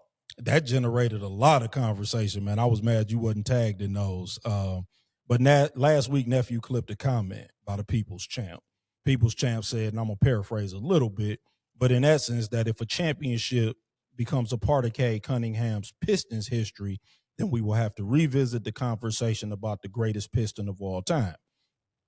I agreed, even though I cited that it was early in the process. A lot of people got in the comment section declaring the greatest Piston is Isaiah Thomas. And, of course, I certainly agree with that. Mm-hmm. Isaiah is my favorite player of all time. And that Cade has a long way to go in order to assume the mantle from him. Also, they stated that it's his second playoff run. It's too early to give such a grand declaration. And so I'll explain my agreement, and then I'll give it to the People's Champ, allow you to expound, possibly clarify, maybe even double down, right? Mm-hmm. Basically, my agreement was that it opens up the conversation. Mm-hmm. I didn't take that to mean that it was a foregone conclusion that Cade would be the greatest Piston. I took it to mean that at whatever time Cade wins his title, we would review the resume and ask the question if it makes him the greatest Piston. With that understanding, it's possible that the answer could be no or not yet. Isaiah was first team All-NBA 3 times in his first 5 seasons in a league that featured Magic Johnson at the same position. So someone, to me, who is arguably the greatest point guard of all time, Zeke is certainly, in my opinion, he carrying the mantle of the greatest Piston right now. But Cade is 24 years old doing what he is doing, and that, to me, is remarkable. And it has to be on the table that we look at the accomplishments in context when the time comes. But I will take your clarification. Oh, go ahead, nephew. Matt, we need to start giving out dictionaries again. Right. I don't think there was no clarification needed. I agree. I think Lance was very clear in what he said. He said if. I agree. I feel like I was pretty clear in the presentation of the clip where I said, can Cade become the greatest Piston ever this season or ever? I posted it the same way. I'm like, Cade Cunningham, the greatest Piston ever with a championship. Question mark. Yeah, like I agree, nephew. And it's just like, and it's, I mean, it happens, and it's just society in general is like, you're going to hear what you want to hear. Yes. And at the end of the day, all Lance was doing was just saying, if he wins the title, I think the conversation needs to be open. I'm not saying it's going to be this way or that way. That's what I understood too when I was agreeing. I'm like, yeah, of course. Yeah, of course. Conversations is what we do. First of all, this is everybody has one. We're not saying, oh, if they win the title this year, Cade is the greatest Piston of all time. Like, no, that's not what was said. Case closed. Yeah, no. So I just think we need to go back to the days where we were having to be in school, opening up dictionaries and writing out definitions and understanding what words mean and whatnot, because I think it was very clear. It wasn't, and the clip wasn't even chopped up bits and pieces. It was a solid minute straight of a solid thought. Yeah, I concur. But I'll throw it to the people's champ. I'll let you in your own words, man. And I like that it was thought-provoking. I like that. I appreciate everyone's feedback. We certainly appreciate the engagement. Of course. So, I would never belittle the opinions of the people.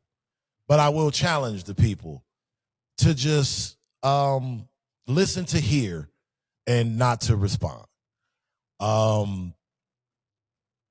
Anybody that kind of knows me knows that Isaiah Thomas is the greatest Piston of all time today, and that's not even really up for debate. No, it's not. There's no conversation right now. The conversation around Isaiah Thomas, to me, honestly, is why the hell he doesn't have a statue in front of LCA right now. That's probably about it. That's it. I'm not diving back into what I said last week, because if you want to see it, the clip's available for you, and we would appreciate the view. Yeah. So, that's where I'm at with that. I mean, feel free to watch the entire video in context. And we had a nice little conversation around it, where I thought that it's even more clear I'm sorry, you watch folks. the whole conversation. So our plan with this shit that we do here is when we post clips, that you kind of click on the clip, and then that expands to a wider conversation about said clip, where you can kind of get the total idea and gist of what we were saying. Just a thought. I ended many of the comments by, please feel free to watch the entire video in context so that you can hear the entire discussion.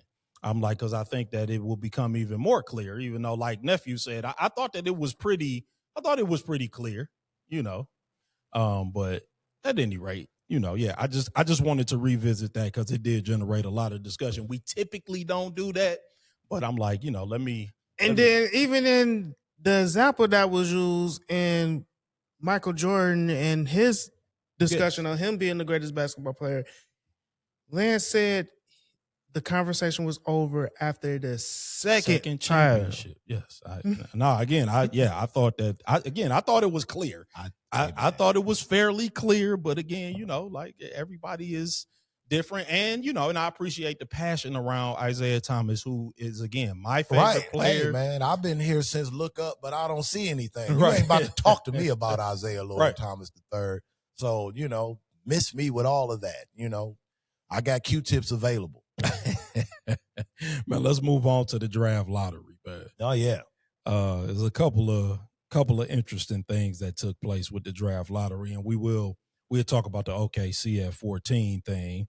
But the draft lottery took place on May 10th. Order is set with the Washington Wizards receiving the first pick in the draft. An interesting provision in the Ivica Zubac-Ben Mathurin trade, which included a draft pick, left the Indiana Pacers without a 2026 first-round draft pick. This year's draft pick was only protected. That is brutal. 1 through 4, then 10 through 30, and it landed at 5. That allowed the pick to be conveyed to the Los Angeles Clippers. Why would the Indiana Pacers gamble with their draft pick in a gap year that would seemingly allow them to get right back into contention, man? What say the people's champ? An ultimate blunder. I mean, this is as bad as it gets, because now I feel really bad for Tyrese Halliburton. Can you imagine the pressure that's on this kid now to have to come back guns all the way blazing? You don't think Zubac is as good as a draft pick? And I like Zubac. I do too. But I mean, I like Kingston Fleming better. Though.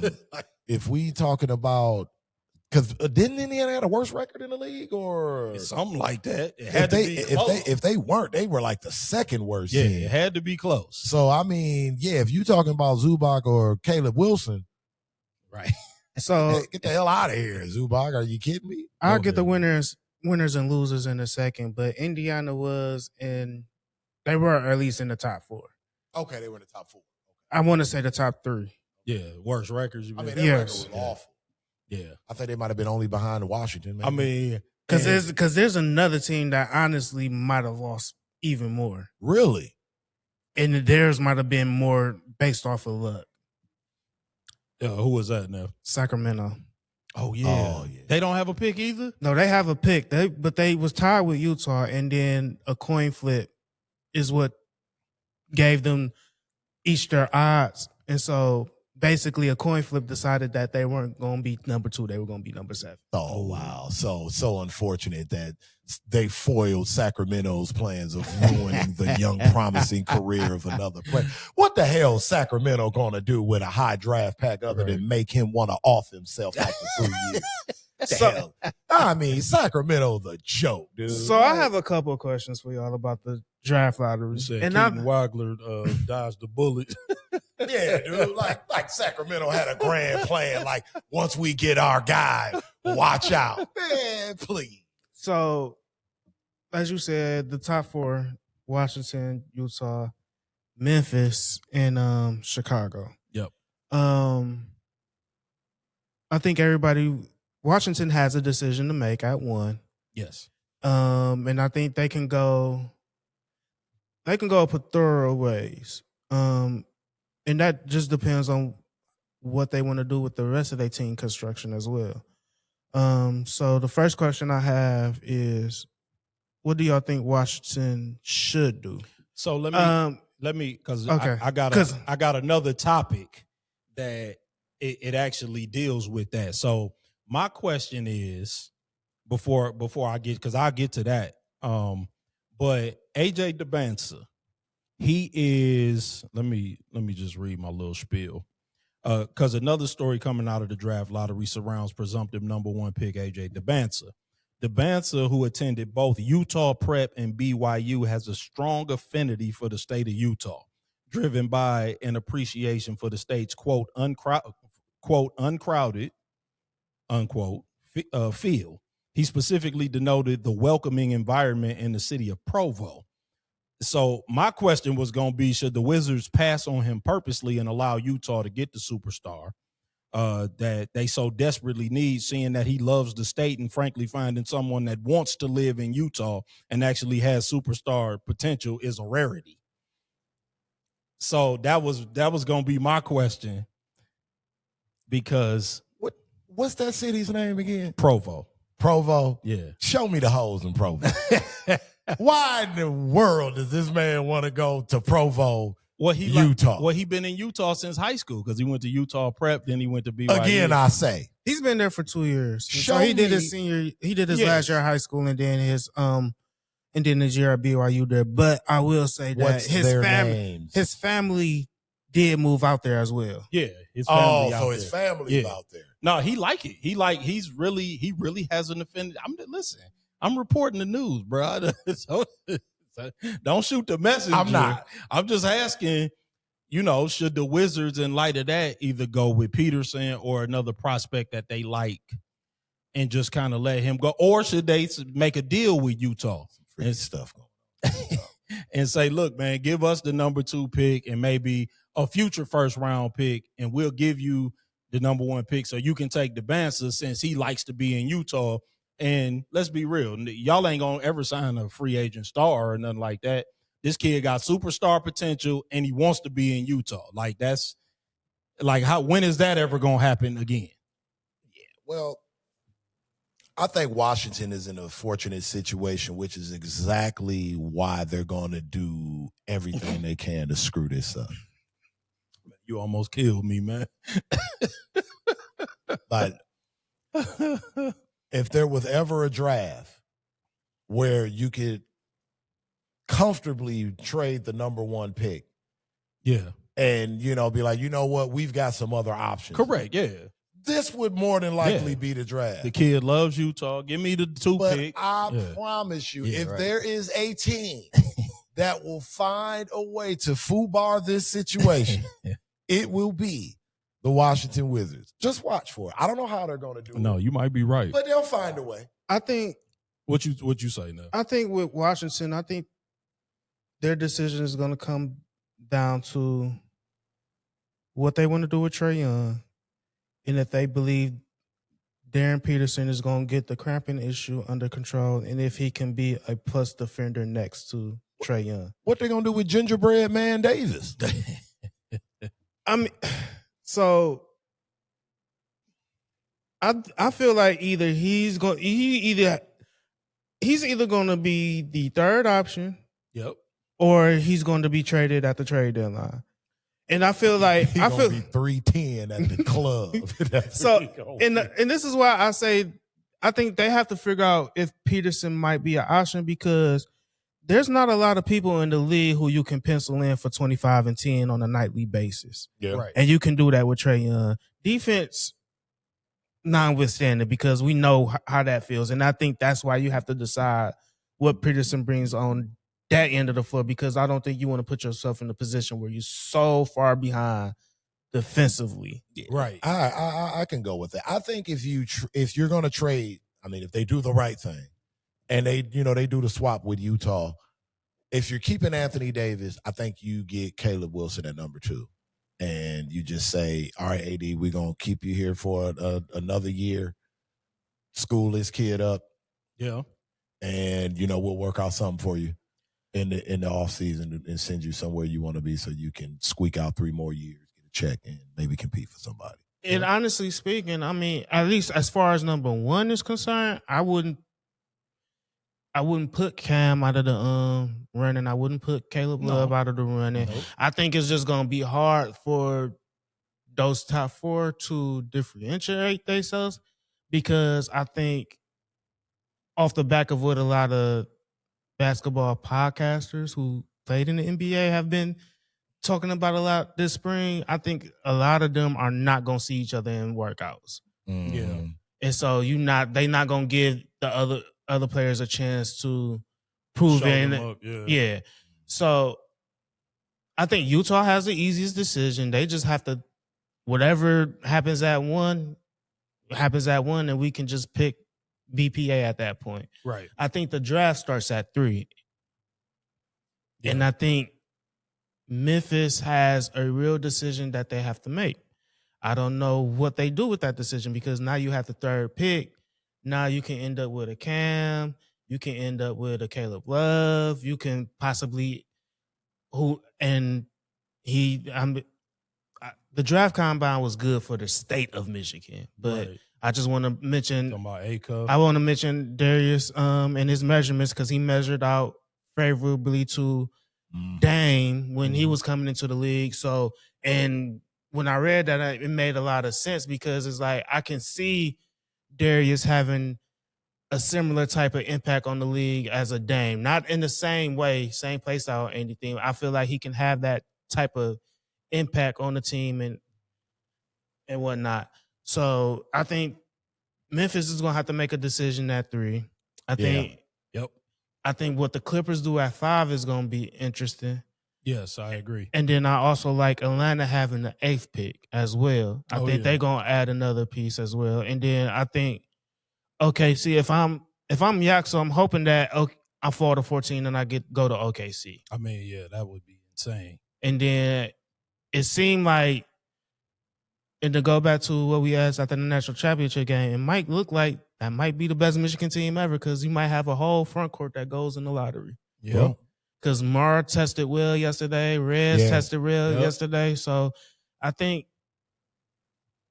the lottery is going to be interesting. Yeah, they said Mara showed out really well. Oh, okay. Knocked down 48% of his knockdown threes. Oh, okay. And the shuttle drill, his shuttle drill time was like elite. Oh, okay. Yeah, they was like, oh yeah, they're like, yeah, he's a warrior. So, okay. They said if he falls lower than 13 to Golden State, they would be shocked. Yeah. So to circle back on Memphis. If you're in Memphis, are you staying within that top 4 group, or are you thinking about? There we go. I'm sorry about that. It was a real move Duran by just Jalen had a Duran. I'm Duran just sorry, had folks. a It Houston move. It looked like somebody that resembled Jalen Duran did something on the court, and I lost. He made an offensive move. I had a moment there. Dang, but we got to defend the 3-point line. We playing them for the threes. Pistons down 84-80 to Cleveland right now, 48 seconds. So if you're Memphis with the situation with John whatnot, are you taking a point guard at 3? Are you trading the pick? Are you trading Ja? Or are you just standing pat with conventional wisdom? I mean, listen, we talked about it. I mean, it does not appear that Ja Morant is going to play another game for the Memphis Grizzlies. I mean, and that's why I wanted to ask y'all this, because I know earlier in the year around the trade deadline, it seems like that y'all mentioned that it seems like they need to get rid of Ja if that's going to be the plan. Yeah, I mean, right. Like, but who's taking him though? Like, it's one thing to be like, well, you can get rid of the guy, but who's taking him? What's the package for him? You know what I'm saying? Like, the questions abound about what his viability is on the trade market. And if teams know that the situation is untenable between Ja Morant and the organization, why would they be willing to give you anything? Much? You know what I'm saying? Like, why would I put together a robust package for you? We know he's not going to play for you anymore. You're not just going to sit him on the bench and let him eat up your cap space. Like, even if I want Ja Morant really bad, I'm not going to offer you much. You know what I'm saying? Like, I might give you a couple of players that match his salary, and then we can move on from there. I'm not giving you draft capital. That's the same thing. That's what I was going to say about Indiana. There was no reason to include draft capital in a trade between Ben Mathurin and Ivica Zubac. What on God's green earth ever possessed you to include draft capital in a trade for those two pieces? Like, I'm not giving up any draft. You can take Ben Mathurin, I'll take Ivica Zubac, and that'll be the end of the deal. Mm-hmm. Or you cannot, because we ain't doing nothing this year, no way. Y'all trying to make some moves.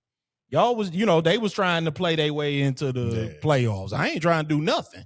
Why would I give you a draft pick? Like, I don't even know. I'm with you. That was, listen, it warms my heart to see such bad management going on within the division as a Detroit Pistons fan.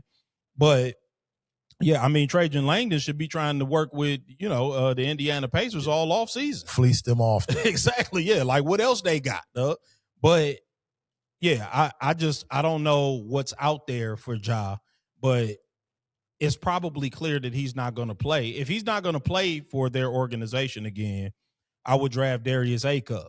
The only problem with that is that you definitely signaling to the rest of the NBA that Ja Morant ain't going to play for you no more. Right. And they really going to be inflexible in terms of giving you a package for him. So where would y'all like Cuff to land theoretically? I mean, I really don't have a preference. I think that he's going to contribute wherever he goes.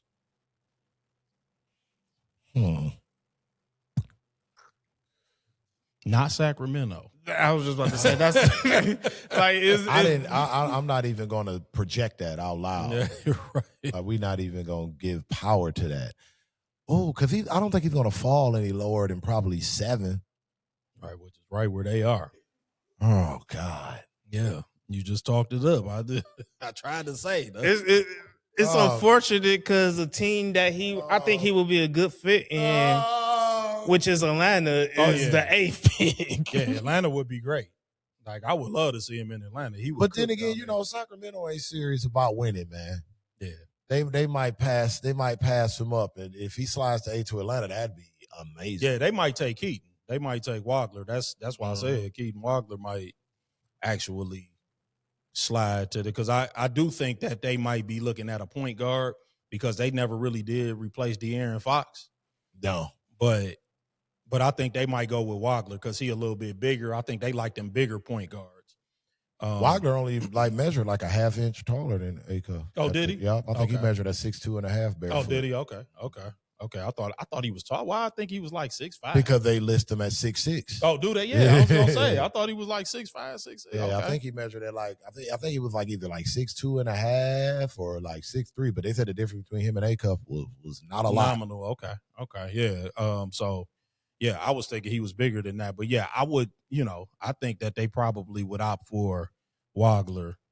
But yeah, Atlanta would be perfect. I'm kind of with you, nephew. I'm in the same boat. And then, yeah, I mean, if OKC, man, look, that would be the rich getting richer if they got Yaxel. That would be crazy. Like they advanced scouting. Fourth quarter. I'm kind of hoping Yaxel falls because of his age, and the Pistons can scoop him up. But that's probably wishful. No, I think they all three going to. Do you think they all going? I think they're all going in the lottery. I think the question is who goes first, and I think that's probably going to end up being Rez. I just think Rez is going to get into these workouts with teams, and he's going to it's going to look different. Yeah. In person. His size and athleticism is elite. Like, you know what I'm saying? Like, I know that he might not have as many skills like to put the ball on the floor and everything, but like he's big and athletic. Like, he's I'm trying to think of who he reminds me of that's currently in the NBA with that length and athleticism.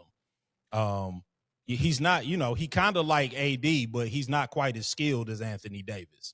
But he's raw, you know what I'm saying? Like he's a little bit more raw, but the dude is just, he's sick, man. I know them turnovers. Don't try to stick the ball where it doesn't go. Pause.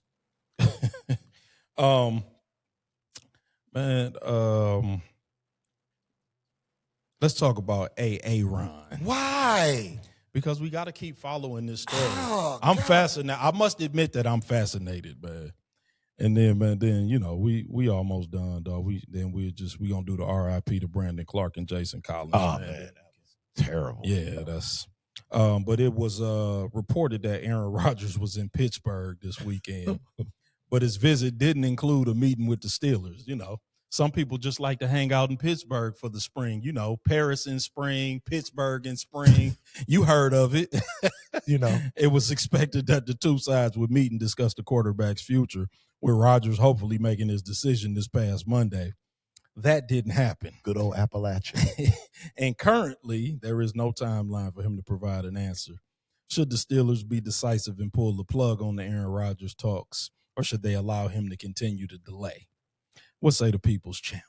I have one thing to say. Tyrone, what the hell is going on with your Steelers, man? What are we doing here? They're doing this two-step with Aaron Rodgers at this stage of his career? Hey, man, I keep saying it. I'm fascinated by fascinated by this. I need to understand the dilemma. Like, why are they fixated on Aaron Rodgers? Like, I mean, seriously. Not to say that he was god-awful terrible last year, but this is unnecessary. Like, didn't they offer him, like, what, $10 million to come back? And he's still, I guess, deliberating whether or not he was going to accept that. I just don't understand this, man. The Steelers are a proud organization. Right. They're a championship organization. They're usually associated with doing business the right way, and this is a damn clown show. And let's be real. The worst thing that could happen to Pittsburgh this year is mediocrity again. Like, first of all, I don't think that it's likely that they're going to win the division again because Joe Burrow and Lamar Jackson are going to be healthy. So now, everything is going to be back in alignment. So, they were both basically banged up all last year. Mm-hmm. Burrow didn't even play.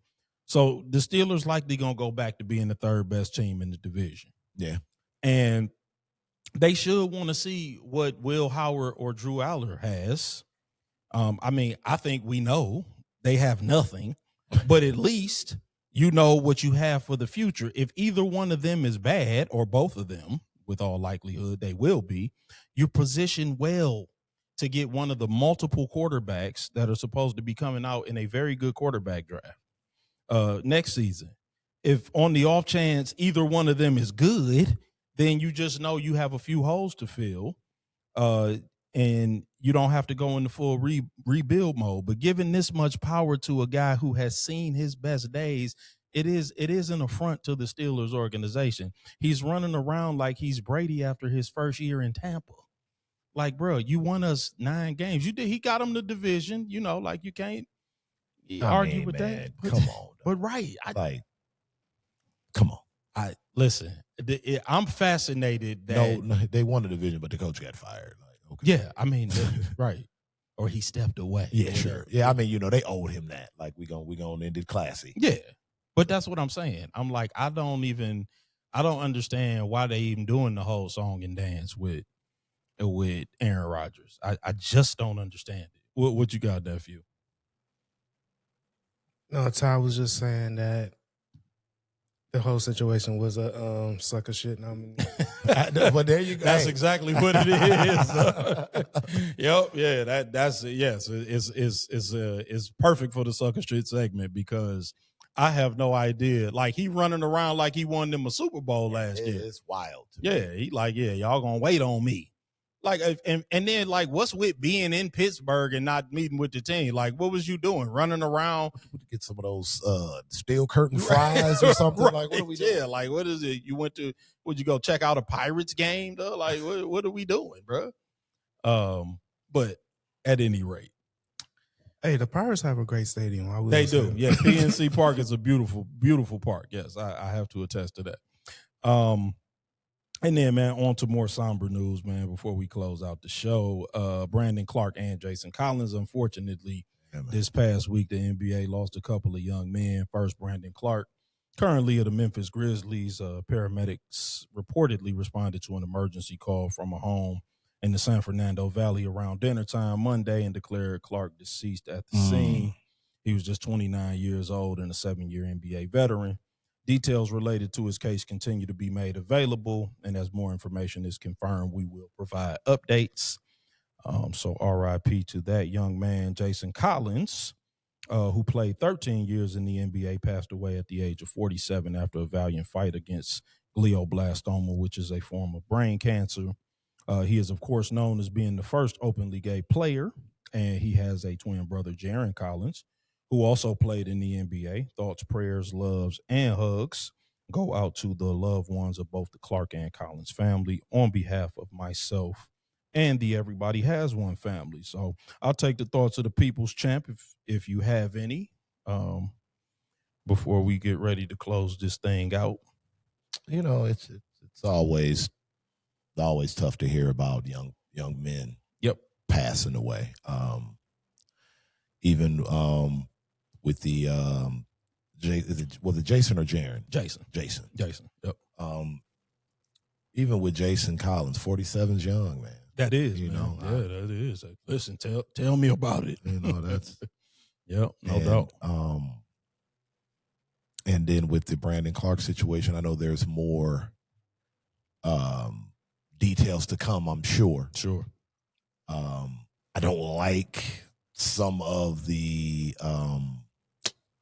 let's just say allegations or signs, if you want to call it that, or tea leaves, around his passing. Sure. I don't like that, but no judgment. Just don't like to hear it. With Collins, with that situation, it's tough, but by all accounts, it seems that he handled it with as much grace as you possibly can. Yep. I mean, staring, your mortality in the face is something I don't think we plan to do until we're much later in life. Yeah, no doubt about it. So it's just always a reminder to, don't make the mistake of thinking that you have time. Yeah, no doubt about it, man. But rest in peace to both young men. as always, I'm not one of those soapbox people over vices and things like that, man. Just try to abstain or moderate whatever it is if you see it starting to alter who you normally are, man, and don't be afraid to mention it to somebody if you notice it. That's the first step to getting yourself back to where you want to be. Yeah, no doubt about it, man. Young men are facing a lot, and things are more complicated now than they once were, simply because of the social media age. It's much more difficult to keep personal matters private. With respect to Jason Collins coming out as gay in a heavily masculine profession, made up of all male decision makers, essentially, that was extremely brave. Wherever you come down morally, you have to commend the gumption that it takes to make that public declaration. Not to cast aspersions, but there is no part of me that believes he's the only gay professional basketball player that there has ever been, nor do I believe that there haven't been any since him, yet he remains the only one we know about. Him and the Amici, but that was out after he was out the league. He was long since out the league. But an active player, Correct, yeah. Yep. And that only confirms to me how difficult that decision actually is. Actually was, and frankly still is, I should say. Mm-hmm. And with respect to Brandon Clark, there seems to have been some trouble swirling around that young man. And I don't want to get too deep into the allegations against him because I don't know all of the details and he isn't here to defend himself. However, there seems to have been something more going on there, and I'm sure that the story will become more crystallized as time goes on. I also want to be responsible with the microphone, only give details that have been confirmed. So, again, on behalf of Everybody Has One family, man, we give our condolences, love, hugs, comfort, peace to the Clark and Collins families. And on that note, man, you got anything for the SS segment? Well, I it's a little off color a bit because on its face, it checks all of the boxes. Okay. Of, sucker shit. Okay. Like it does. But I found it to be so hilarious at the same time. Okay. And that would be one Dylan Brooks this Monday night. Sitting front row underneath the opposing team's basket. Yeah. Iced out, grill and all, just to troll LeBron James getting swept by the OKC Thunder. On its face, for the simple fact that you were swept by the same team. Yeah. I mean, hate watching the man in person. I mean, like, that is diabolical. That is like the essence of what sucker shit is. It is. But the fact that he had the gumption to actually do it and stand on that type of sucker business, I found it to be absolutely hilarious. Hate watching the man in person is like that. I mean, that was like WWE level. Like, I'm like, dude, he paid money. Like, he invested. Yeah, in it. Like, that was an investment. Even for a young man that's got a lot of money, that was an investment. To be in LA front row, very funny. That's a good one. And on that note, man, we'll close it out, man. You got anything, nephew? Couple of notes. First thing I want to say, I also want to give prayers out to Ahmad Hardy, Missouri running back. He had got shot at a concert in Mississippi over the weekend. That news broke before the Brandon Clark news. So yes, I just want to, the top returning running back in the SEC. You hear that, so you just want to give prayers up to him. Yes, no and doubt. Then a couple of NFL notes real quick. Schedule release is tomorrow, and I'm pretty sure we'll go over it in depth next week. Yes, sir. Especially with the schedule kind of opening it up a little bit more with us going down to 2 playoff series in the NBA. But the Lions will be the Bills' first opponent at Highmark Stadium week 2. New stadium, I saw that. Week 10, it will be the Germany game. We'll be playing the Patriots. Yep. So seems like our bye week will be week 9 or week 11. Okay. And then for Thanksgiving, we will be hosting the Bears. Yes, sir. I love it. So I'm just a couple of quick things I wanted to mention about that there. Oh, and then finally, 3 hours ago, the Dolphins and Devon Achane agreed to a 4-year extension worth $68 million, making him the NFL's third highest paid running back at $17 million per year with $32 million guaranteed. I think that's just a nice note to keep in the back of the mind for Lions fans. Yes. Oh, yeah, he's the game break. I wonder why the Lions can't get a game in France, man. Yeah, I mean, you know what? I think eventually we're gonna be all over. We'll be all over Europe. Well, NFL will. Anyway. The word is we asked for the Germany game because really? we were due.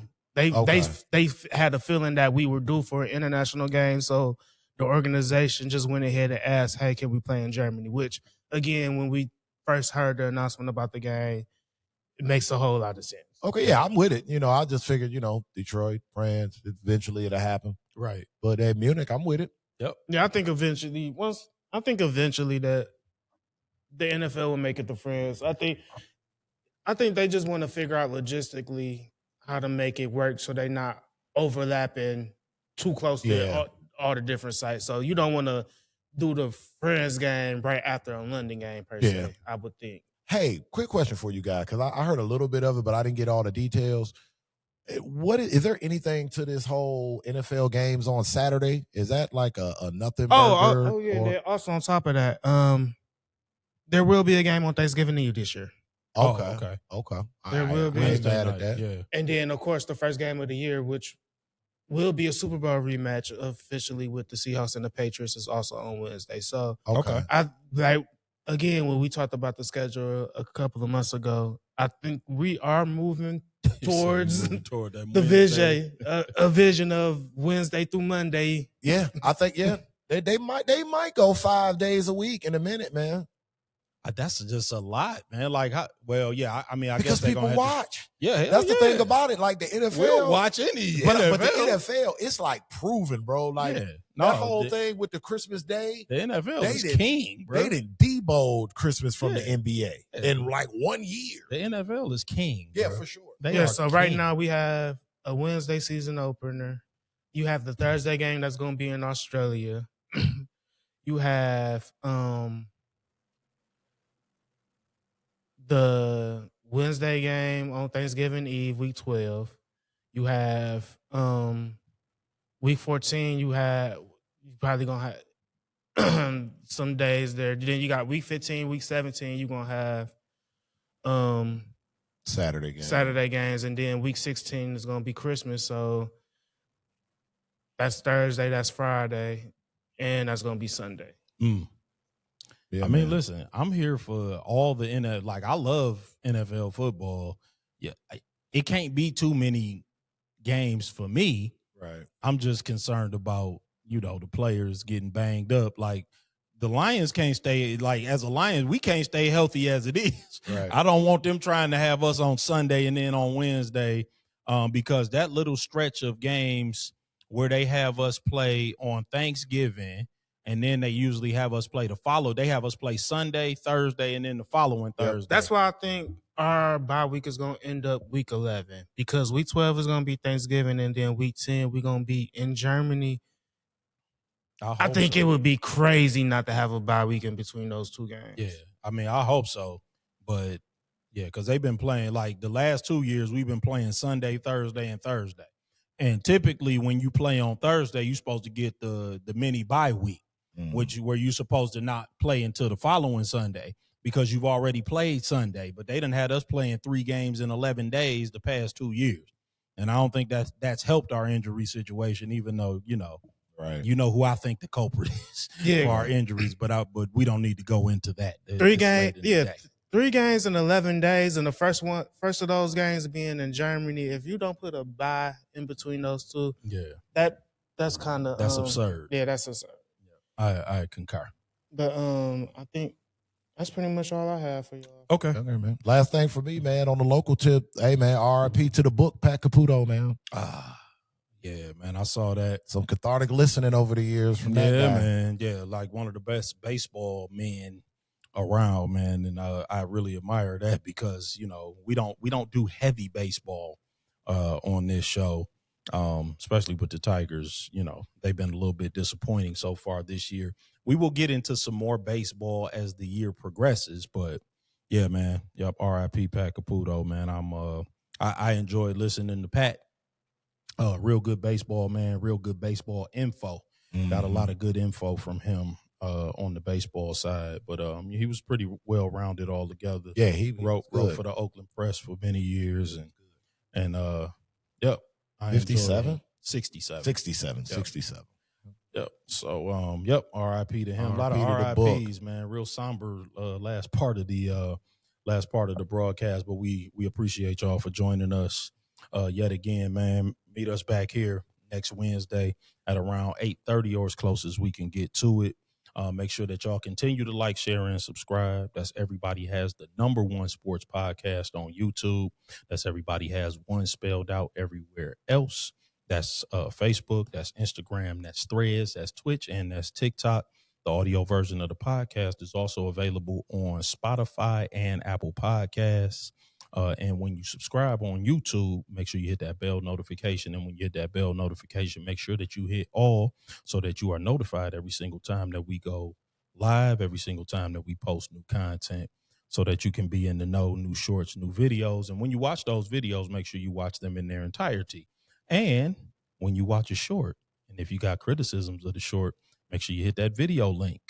That video link will take you directly to the entire video so you can hear the video in context. And if you still got criticism, so be it. We don't mind being criticized, man, as long as y'all giving good engagement, as long as y'all got your own opinion, because this is Everybody Has One, man. We love to hear from everybody, man. And I'm still waiting for those 19 Pistons better than Cade Cunningham. Yeah, I mean, that's absurd. But anyway, like we don't mind absurdity. Absurdity is fun sometimes. Absurdity is welcomed here. We'll respond in kind. And even if you know some absurd people, man, make sure you letting them know about the Everybody Has One podcast. Share it on your personal page.